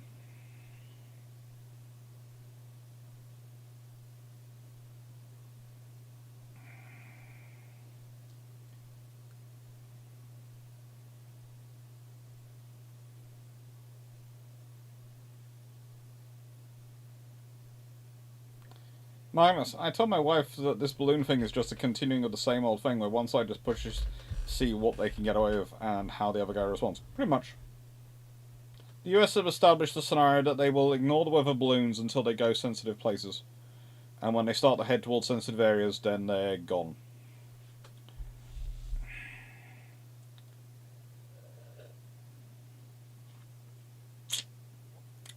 Sadly, Bishop, I don't think the Stargate program will be declassified anytime soon. I think it's a while we're going to have to wait before we can finally learn the true exploits of Colonel O'Neill, 1L, and Colonel Jack O'Neill, 2Ls.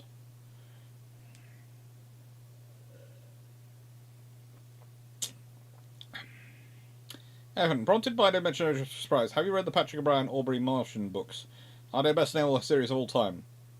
They're very good. I prefer the Drinkwater series by Richard Woodman, but that's personal preference. They're very, very good. But honestly, picking between the two is kind of difficult. But my grandfather gave me the Drinkwater series, and so that's got my heart before Aubrey Morton did. I know, and I would prefer, if I could, I will try and do a paper version at some point. But the thing is, I can do a Kindle book without having to deal with a publisher. And I want to have a go at doing it because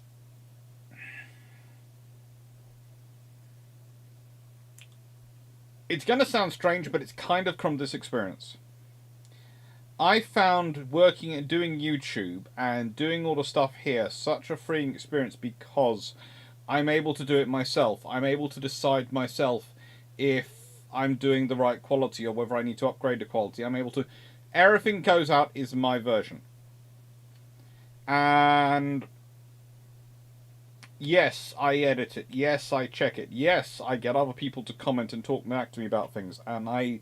sometimes I do now have volunteers on... or I remember on Discord, etc., who I will go to if I'm worried about a video, if I want it to be checked before it goes live. Those things, if I'm worried about some of the content, I do have those. And I have people who are prepared to edit works for me and read them. And read through them and check them. And I have, thanks to other friends, I have connections who will help me with it. And it's a case of, okay, so I do YouTube on my own, and that's good. Yes, I have friends who help, but I do it, broadly speaking, on my own. That's good, and that works well, and that's nice.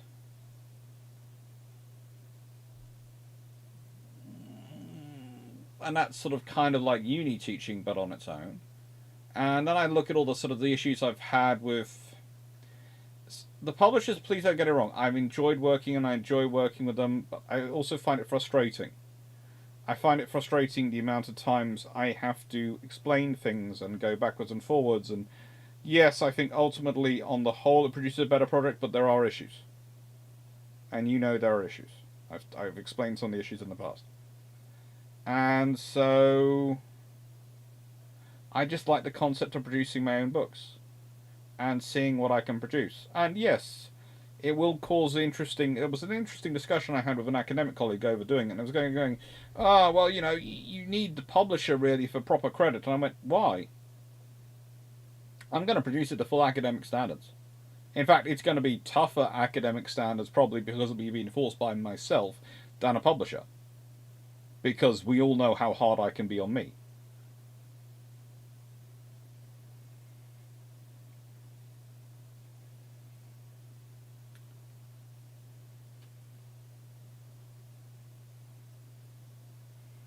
And so, yeah, I would like to produce some fancy editions, and I'd like to produce some paper copies of the books, and that is definitely on my plans, but it's a case of first I can get the Kindle versions out, and probably it will wait till after I've got the second batch of Kindle books out, that I'll then produce more. And I'll then start looking at paper copies, etc. Because once I've got if I've got them going and they're going right and they're happy and I'm happy with the quality of the product I'm producing, then I'm happy.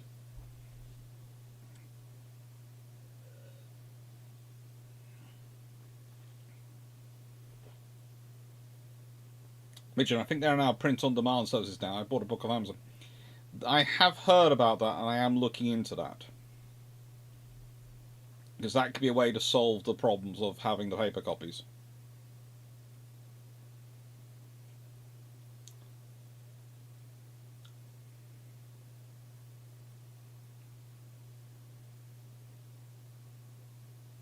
Sorry, how long before China shoots down a US balloon in retaliation?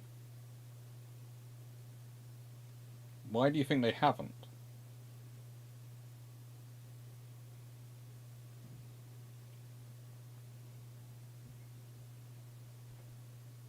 The answer might be there haven't been any balloons from America going over China.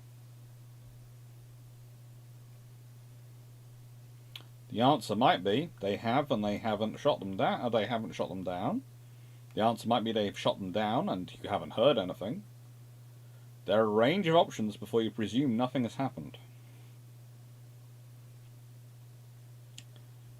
Have you read the Bolafo series?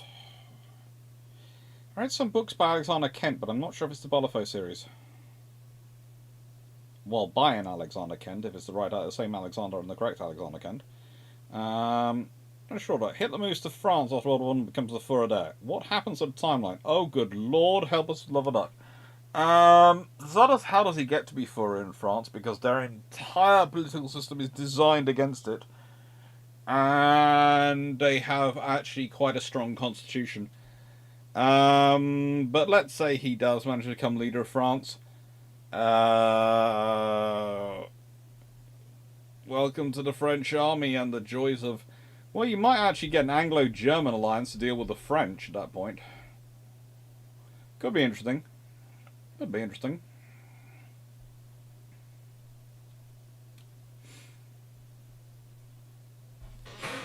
Last one. Let's see. What if your Kindle doesn't survive next Carrington event?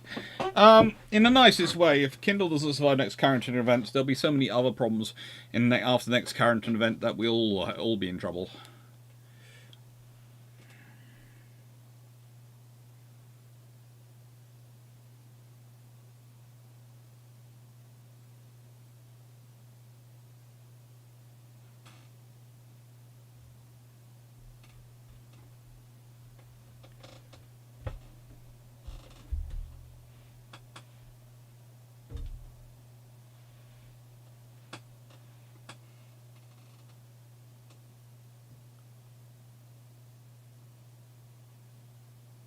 Isn't in Red Storm Rising...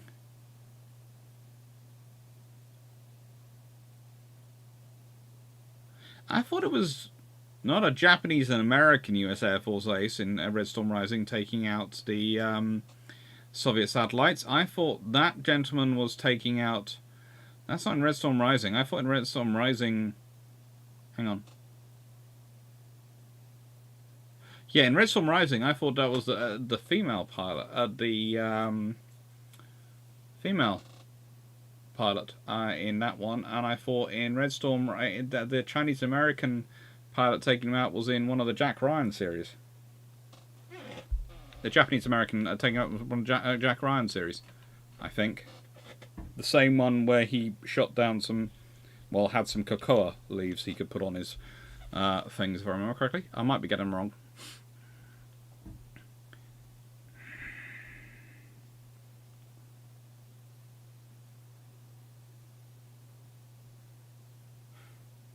Always tempting, thank you, Christopher. It's good to have ideas of our publishers to go to.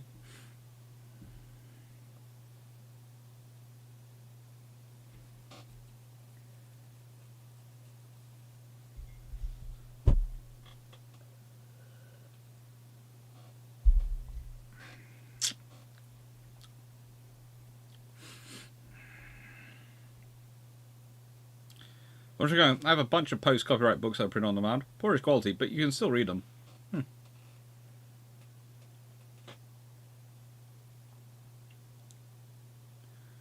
Bijan, if you know as much as the former... please don't be that cruel about saying you know as much as the former German Defense Minister. That's putting yourself down quite heavily.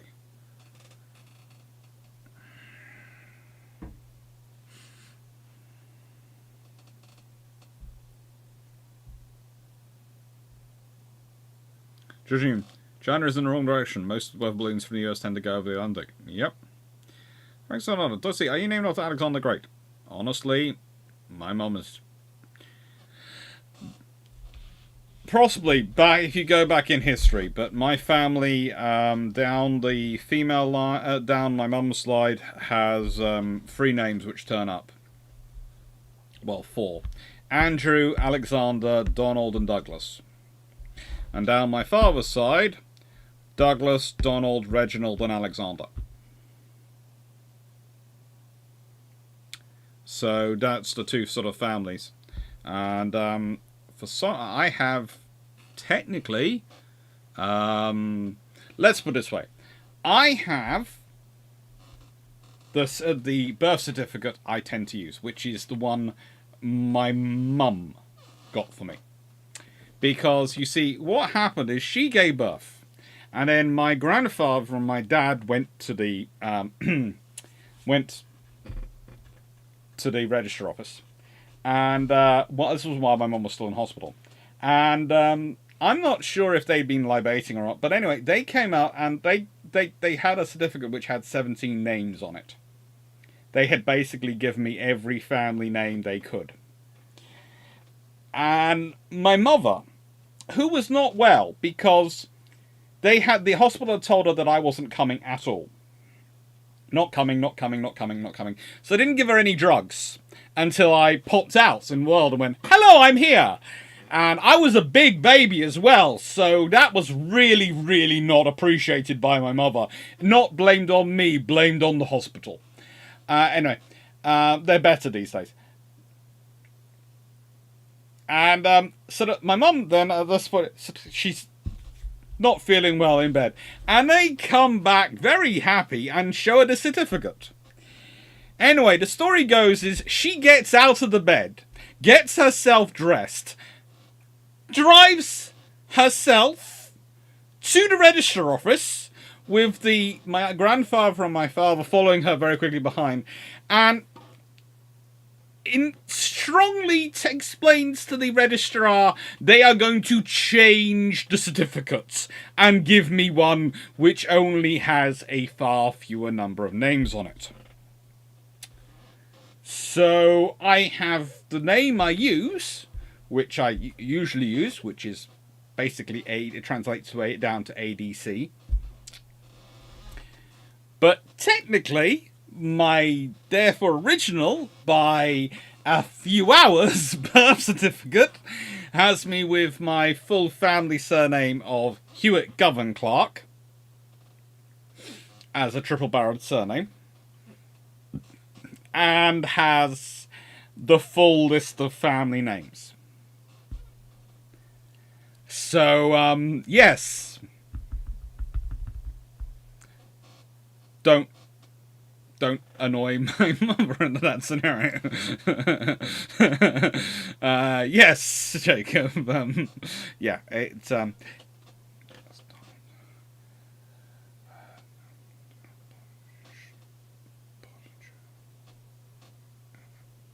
Newcomb, Gosling, Jacobs, Browning. 18 names. With the Hewitt, Govan, Clarke, 18.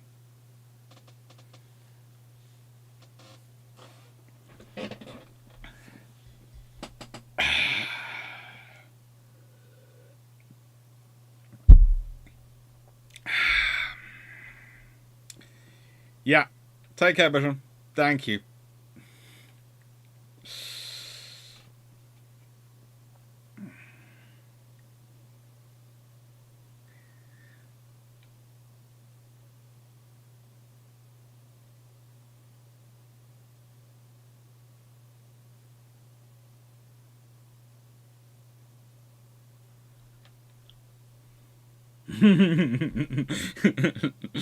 Can you name them all right now? Awesome.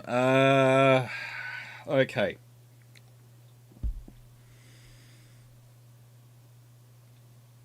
So, Alexander Donald Douglas, Andrew, was the Andrew? Yeah, Andrew was in.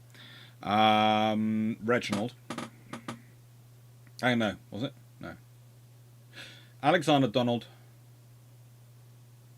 Andrew, Reginald, Donald, Alexander Douglas, Andrew, Reginald, Donald, Pottinger, Newcomb, Gosling, Browning, Jacobs.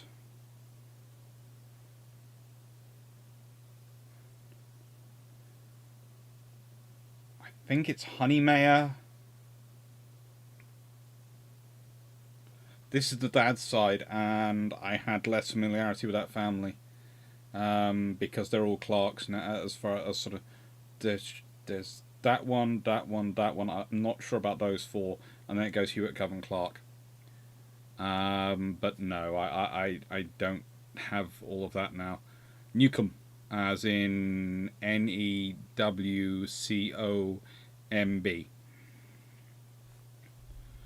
No, there's no worry. Nights to go, everyone.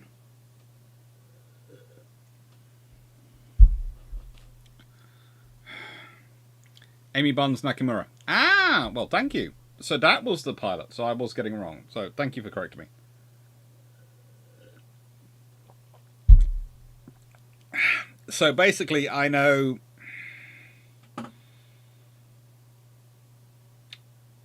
14 of my 18 names. After effect of the painkillers. It could be, but it could. There is just. Oh, I can remember. One starts with a U.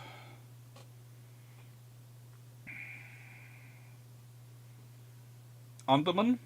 I think it's there is Underman.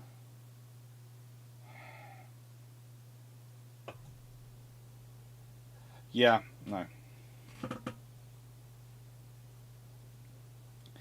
And as said, I don't, it doesn't get used. That's a different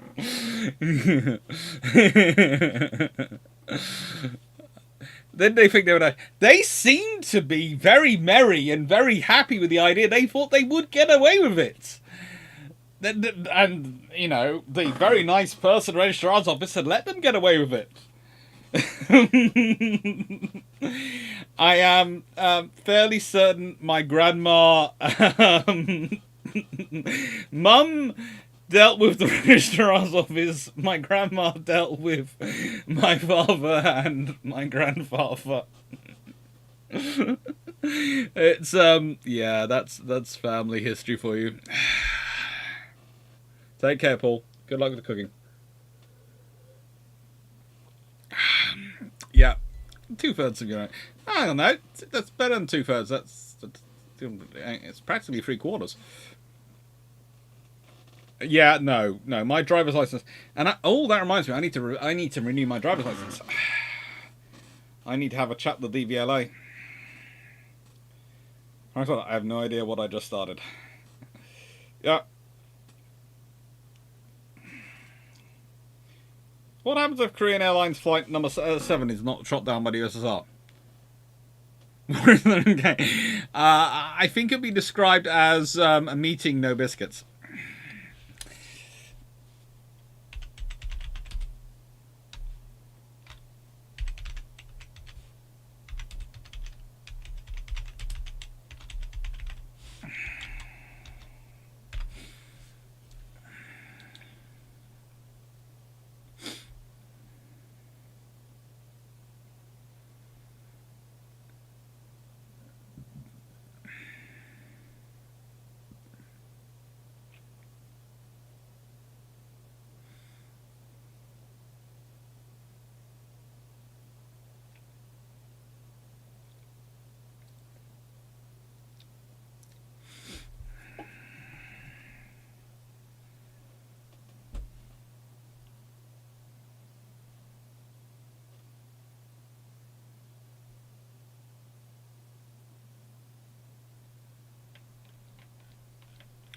Well, let's be honest. After it's shot down, the ultimate results are, how do I put this? Reorganization of flight routes. And trying to make sure it doesn't happen again.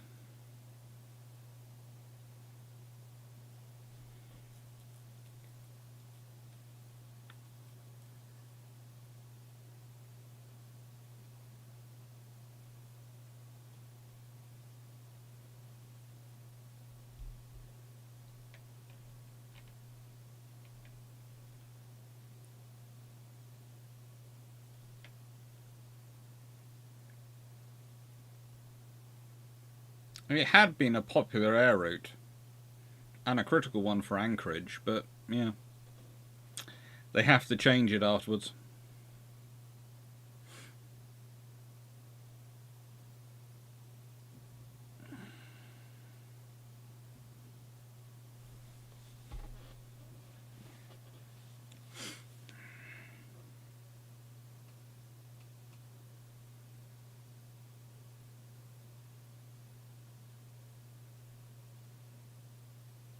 I think the Cal flight crew would have realised they were not where they thought they were once they started approaching the Gimpo International.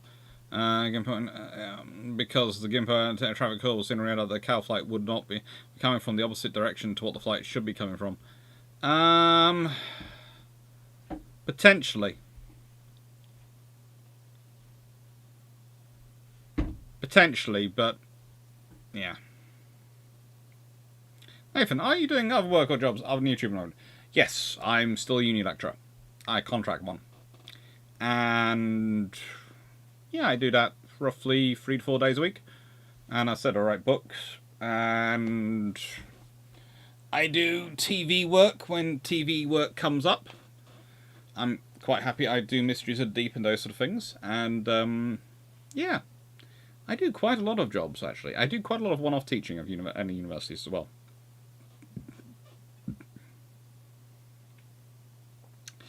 There is often an LNIT class sort of reachers nearby, and the Americans had been doing work with RC-135 aircraft, but not actually one in that area at that time.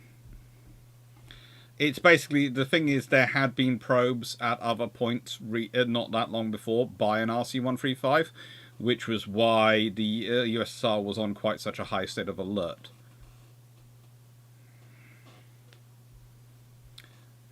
Car search is not going well. If we're doing the chat, we're definitely into the chat phase of the night's discussions, and the car search is not going well.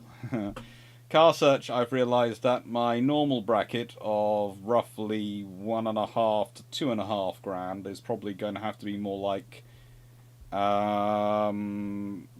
to 4 grand for buying a car at the moment because of the way the prices have gone up. Commonwealth tank cases. Where is tanker when I need it?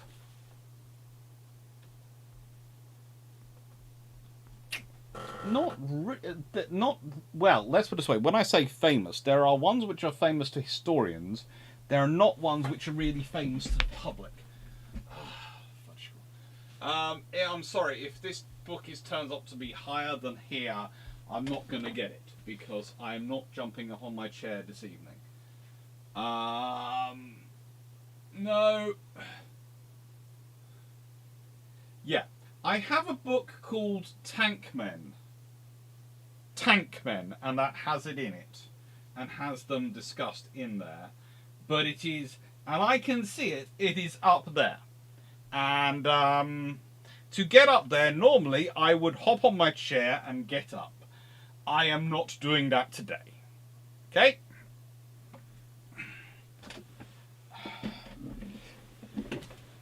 Mark Arts, did it here, got to replace the sun. Yeah, the second-hand car market has gone up massively.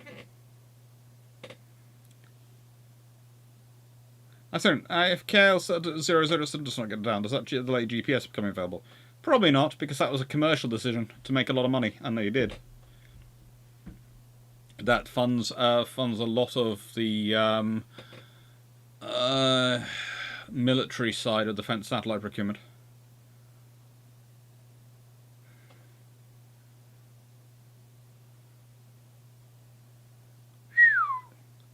Very nice car, Stefan. Alpha, I need to have the distribution chain fixed, but otherwise I think I'm getting my Alpha 159 to 300,000 miles. You've got an Alpha to 300,000 miles? Good lord, Alta 92. Are you a god? Some kind of machine god from Warhammer 40k getting an Alpha to 300,000 miles? That's amazing. Most theatre tankers is achieved. That's on the Eastern Front. That's, you know, they're having huge tank battles. That's where they get them.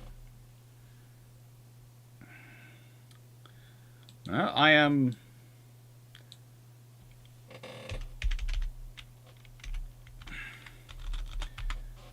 Let's put it this way. I am, of course, because I'm British, on Auto Trader. And I usually am searching within roughly 50 miles of myself.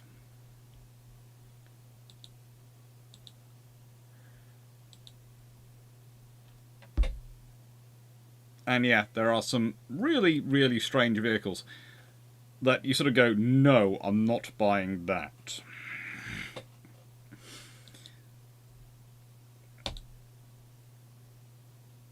I, as a rule, tend to try and buy automatics because, in my experience, you can't muck up an automatic gearbox as much as you can a manual. And some people can really muck up a manual gearbox.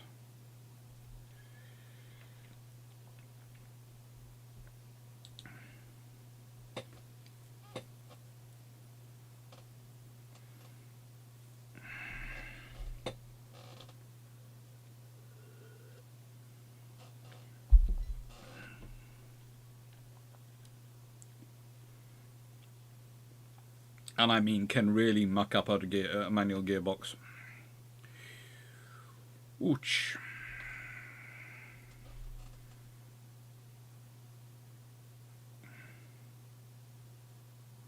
Cool, Colin. First one, I just say, I mean, for the British. Oh, the British, that's North Africa and North Africa. Quite a lot of tank commanders. The tank commanders in North Africa did really well. And the units which were taken from North Africa and then went into the D-Day and the invasion of Western Front and the Western Campaign did really, really well.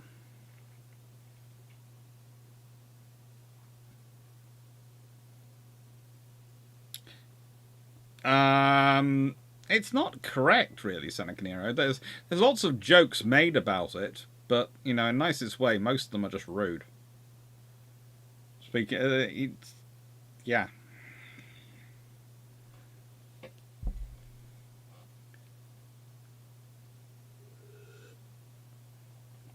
Yes, you can muck up an automatic, but people are more likely to muck up manuals.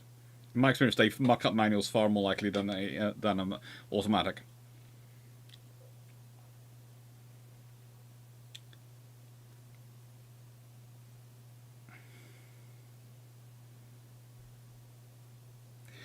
Mm-hmm. Well, I tend to look at. Well, currently I'm looking at some Subaru Foresters and Legacies, and I've also got some Volvos open in front of me, and that's the two makes I'm sort of looking at. I'm looking at Volvos and Subarus.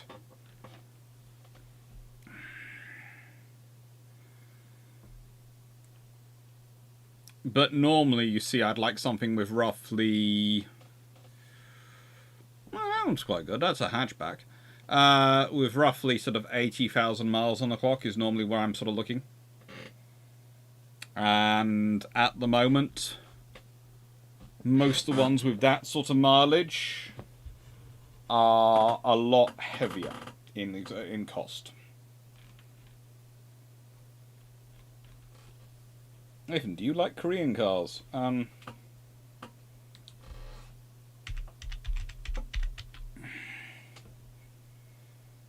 I tend to buy Japanese or Swedish. I have nothing against Korean cars, I've just never had one.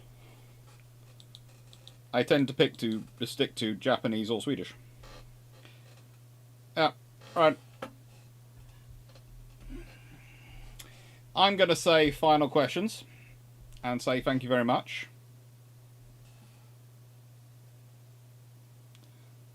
Stafford, you're going to be right back. Okay, instead of final questions then, I'm going to do another walk, because that was the thing. I was thinking I need to do another walk if I want to stay here longer. I'm going to do the other walk then, and I will stay. I will stay a bit longer. Oh, good lord. Yeah, that was not sensible.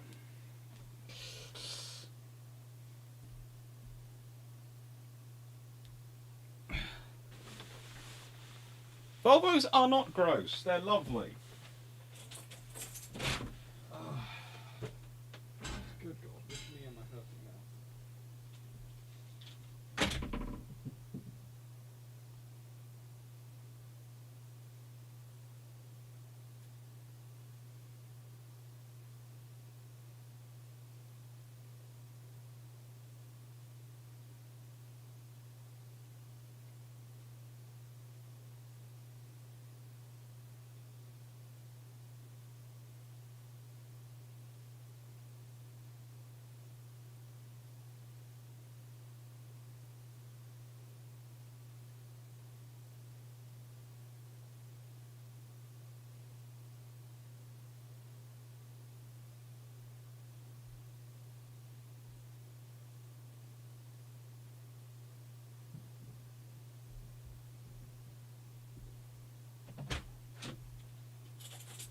Volvos are some of the sweetest cars I've ever had.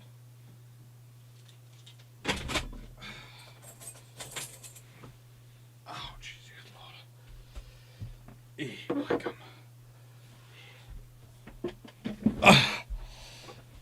Yeah, Nathan, I hurt my foot, one of my feet, falling over last Sunday while walking the dog, because a piece of pavement collapsed underneath me, or crumpled away underneath me, helpfully, and then I managed to on Monday night hurt my other foot. In a good cause. Well, doing something stupid, but apparently a good cause considering I've got given sweets for it. Oh, good lord, no! I haven't had a. I haven't. Look, I've had one of the most generic emails ever. First email talking to me about sponsorship, right? I'm not sure how they got my email address, but they did, and it was the most generic email I've ever had, so I've not responded. And when I say generic, I mean it seemed the most cookie cutter. I'm sorry if it's not cookie cutter, then I'd like an email which actually followed up, which wasn't cookie cutter. But yeah.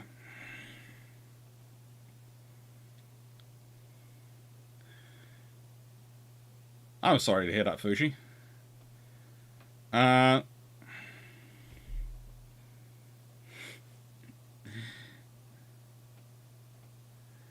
For example, I'd like to see what aspect of the Queen Elizabeth class will your next stream cover. Its conception and their creation and the options. And there's a few interesting options. There's even one which goes around which could have seen them with 28 knots and 12 15-inch guns. So they could have had triple 15-inch turrets for them. But they decided they were introducing too many changes. And there's even one outside chance, if you think about it.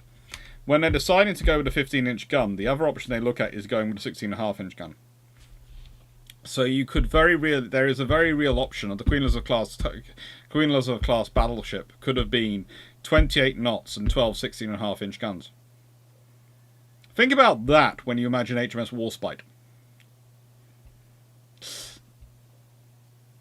Also imagine what then becomes the standard in the Washington Treaty, because if you have them with 12 16.5-inch guns, and you have, let's say, 5 or 6 of those, you then have the R's, which would have the same, and then you'd have the Hood, which would have the same, and you'd have you'd have Rodney and Repulse. So, you'd have Renown and Repulse. So you would have all those ships. You would have 13 ships, all with 16.5-inch guns. At which point the treaty limit would have to be 16.5-inch guns. And yet Americans would all be building 16-inch guns. They might have been pushed up. The treaty limit might be 18-inch guns. In which case you have a real fun going on. It's just fun. Okay, don't show. You should get a football for long streams. Stop doing unsensible things. I don't go looking for them. They just happen near me.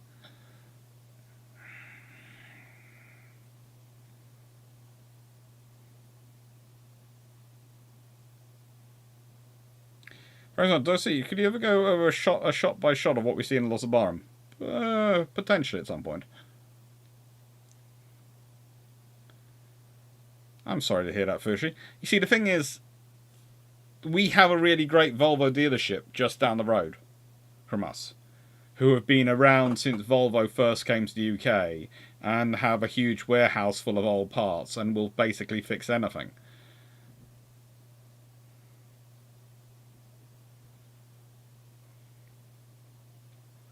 I have told the council what happened. I am not approaching them for compensation. I used to be a borough councillor. I know how tight the budgets are.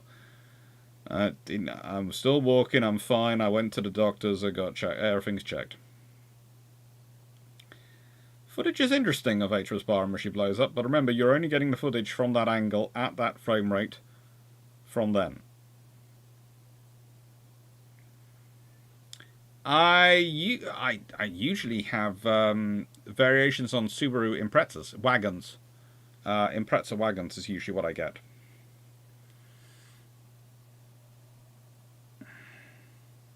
Thank you, I will check my Discord. Nice one, run. The Admiral class will be faster than it was on 16. Yeah, basically that many 16.5-inch guns in the world is not good for anyone. But also, imagine what happens at Jutland. In the nicest way, look at the damage they do with 15-inch guns.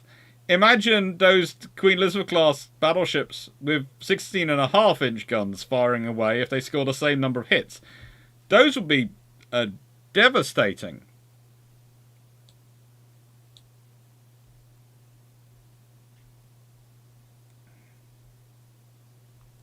So. Very nice. Very nice car, Stafford. Does look good. Yeah. Good deals.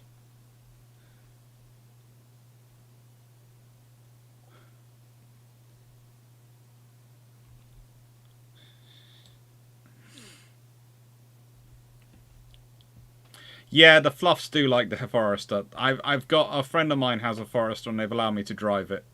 So I know what they're like and I do enjoy those. Yeah, nice to imagine if the Queen Elizabeths are 28 knots and have 12 16.5-inch guns. If you think about how much faster hood is than them, imagine the hood being the same percentage faster than the 28 knot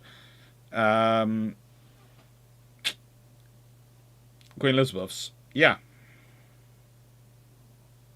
So what is missing with the footage we have on Barham going boom? The other side.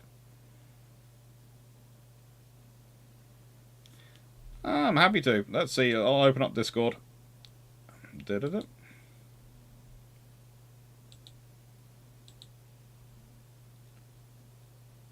I have a message.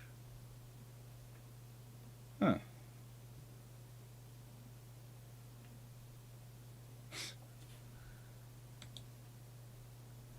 Well, I'm presuming. Well, that's that's the message I've got just received from Iron Duke. And oh, good lord, that must be.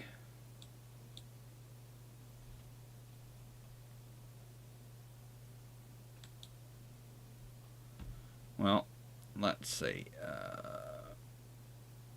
Add source.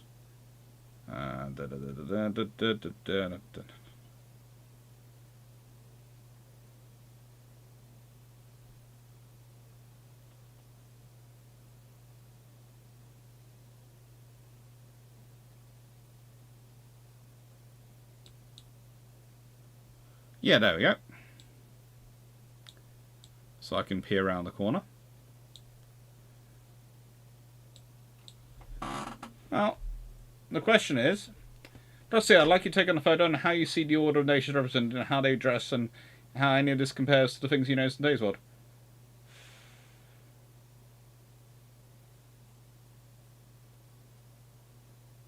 Honestly, uniforms today are a lot easier to get by in. But those do have some function in their form. Basically, spot the sailor going on here. There are soldiers and there are sailors.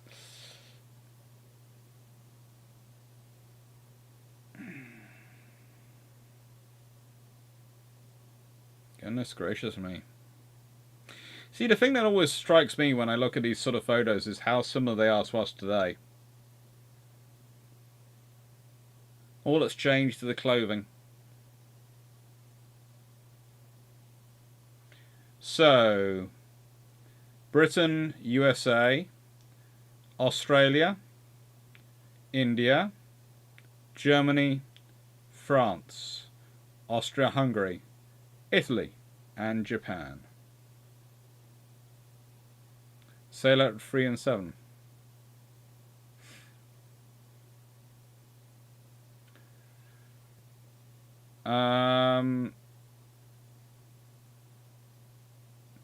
If you're going from left to right, i.e. that's here to here, sailors at 3, 7, and I'm tempted to say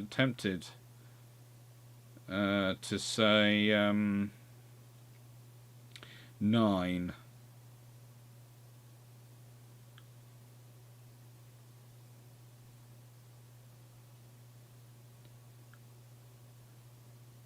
Yeah.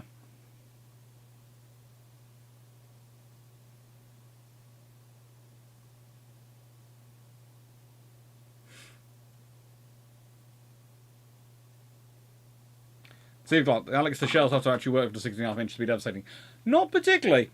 Just thinking about the sheer damage they do is enough to make me want to not avoid them hitting me. Anyway, my dad's brand new BMW M2 started leaking on the second day of him owning it.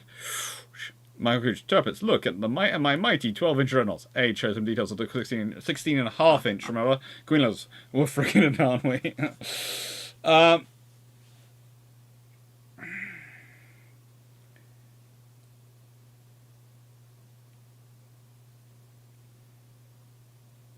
So in Barham's case, I still believe it's boilers blowing from water coming down the stack. Potentially. You'd look great in an MG midget. Not my style. I like 4-wheel drive. I have to go places in Scotland and Cornwall. It's places where, frankly, it's interesting. You can go in two-wheel drive. This is what I normally say. You can go in two-wheel drive. You don't want to in the middle of winter. Red Pants is French. Yep.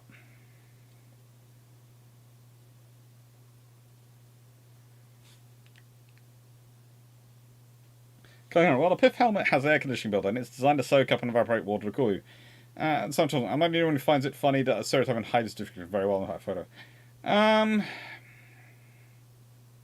It's not really when you realise that it's actually the height of the helmets and the boots which are affecting things as well. So some of them are actually, the taller one is inside of them when you look at their headline, but it is to the left of them. But the fact is their hat makes them higher. It is Boxer Rebellion era, yes. Right. No, Russian isn't there. According to the notes. That's Australian.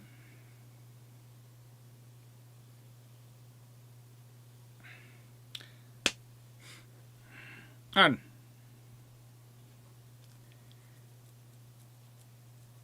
if Russia had been in the photo, they'd have been off to the left.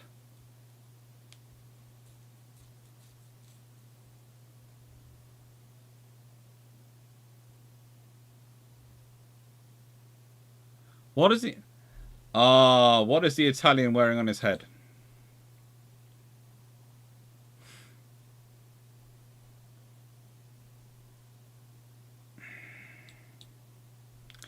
Well, if we go back to this.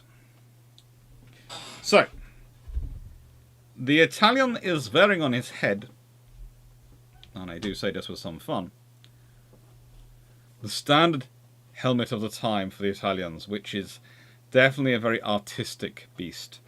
And frankly, I wouldn't want to be anywhere near it in combat because I could see that stuff getting in my eyes. But yeah, if you have a look at these at them, you will soon realise, when you look around and go, are you really taller than the person to your left, or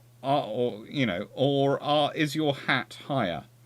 And what I love, and this must have really annoyed the Germans, is that, because of their particular profiles at the time, is that the British have made sure the Indian is definitely taller.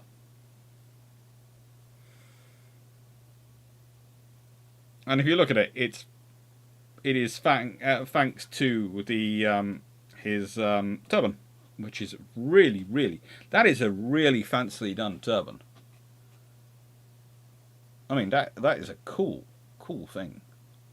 Sorry, I don't have the hair or the cultural abilities really to wear a turban, but I have a very good friend who does, and so I know something of the complication of putting one on your head. And that is a very, very well done turban for that photo. Bandolier, full of stuff, and his basically sleeping pack and all the things he needs.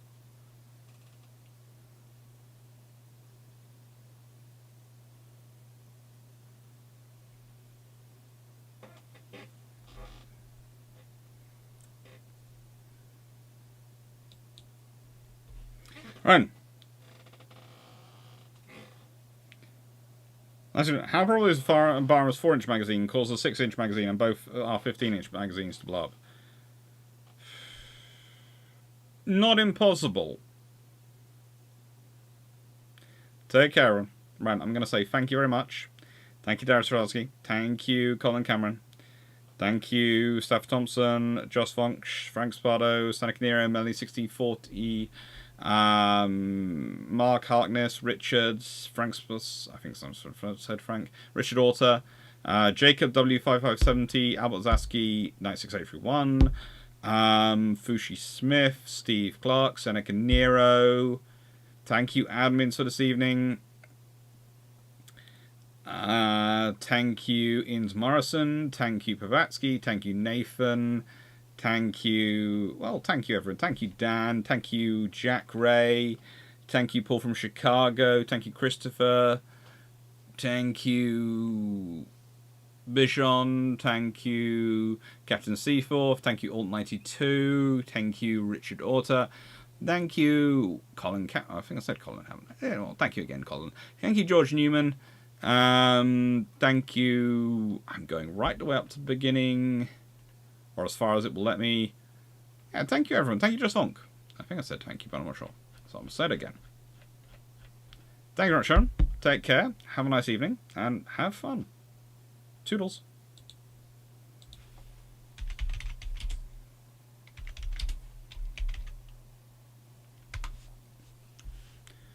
Ba-da-da. Ba-da-da-da-da-da-dee-dee-dee-dee.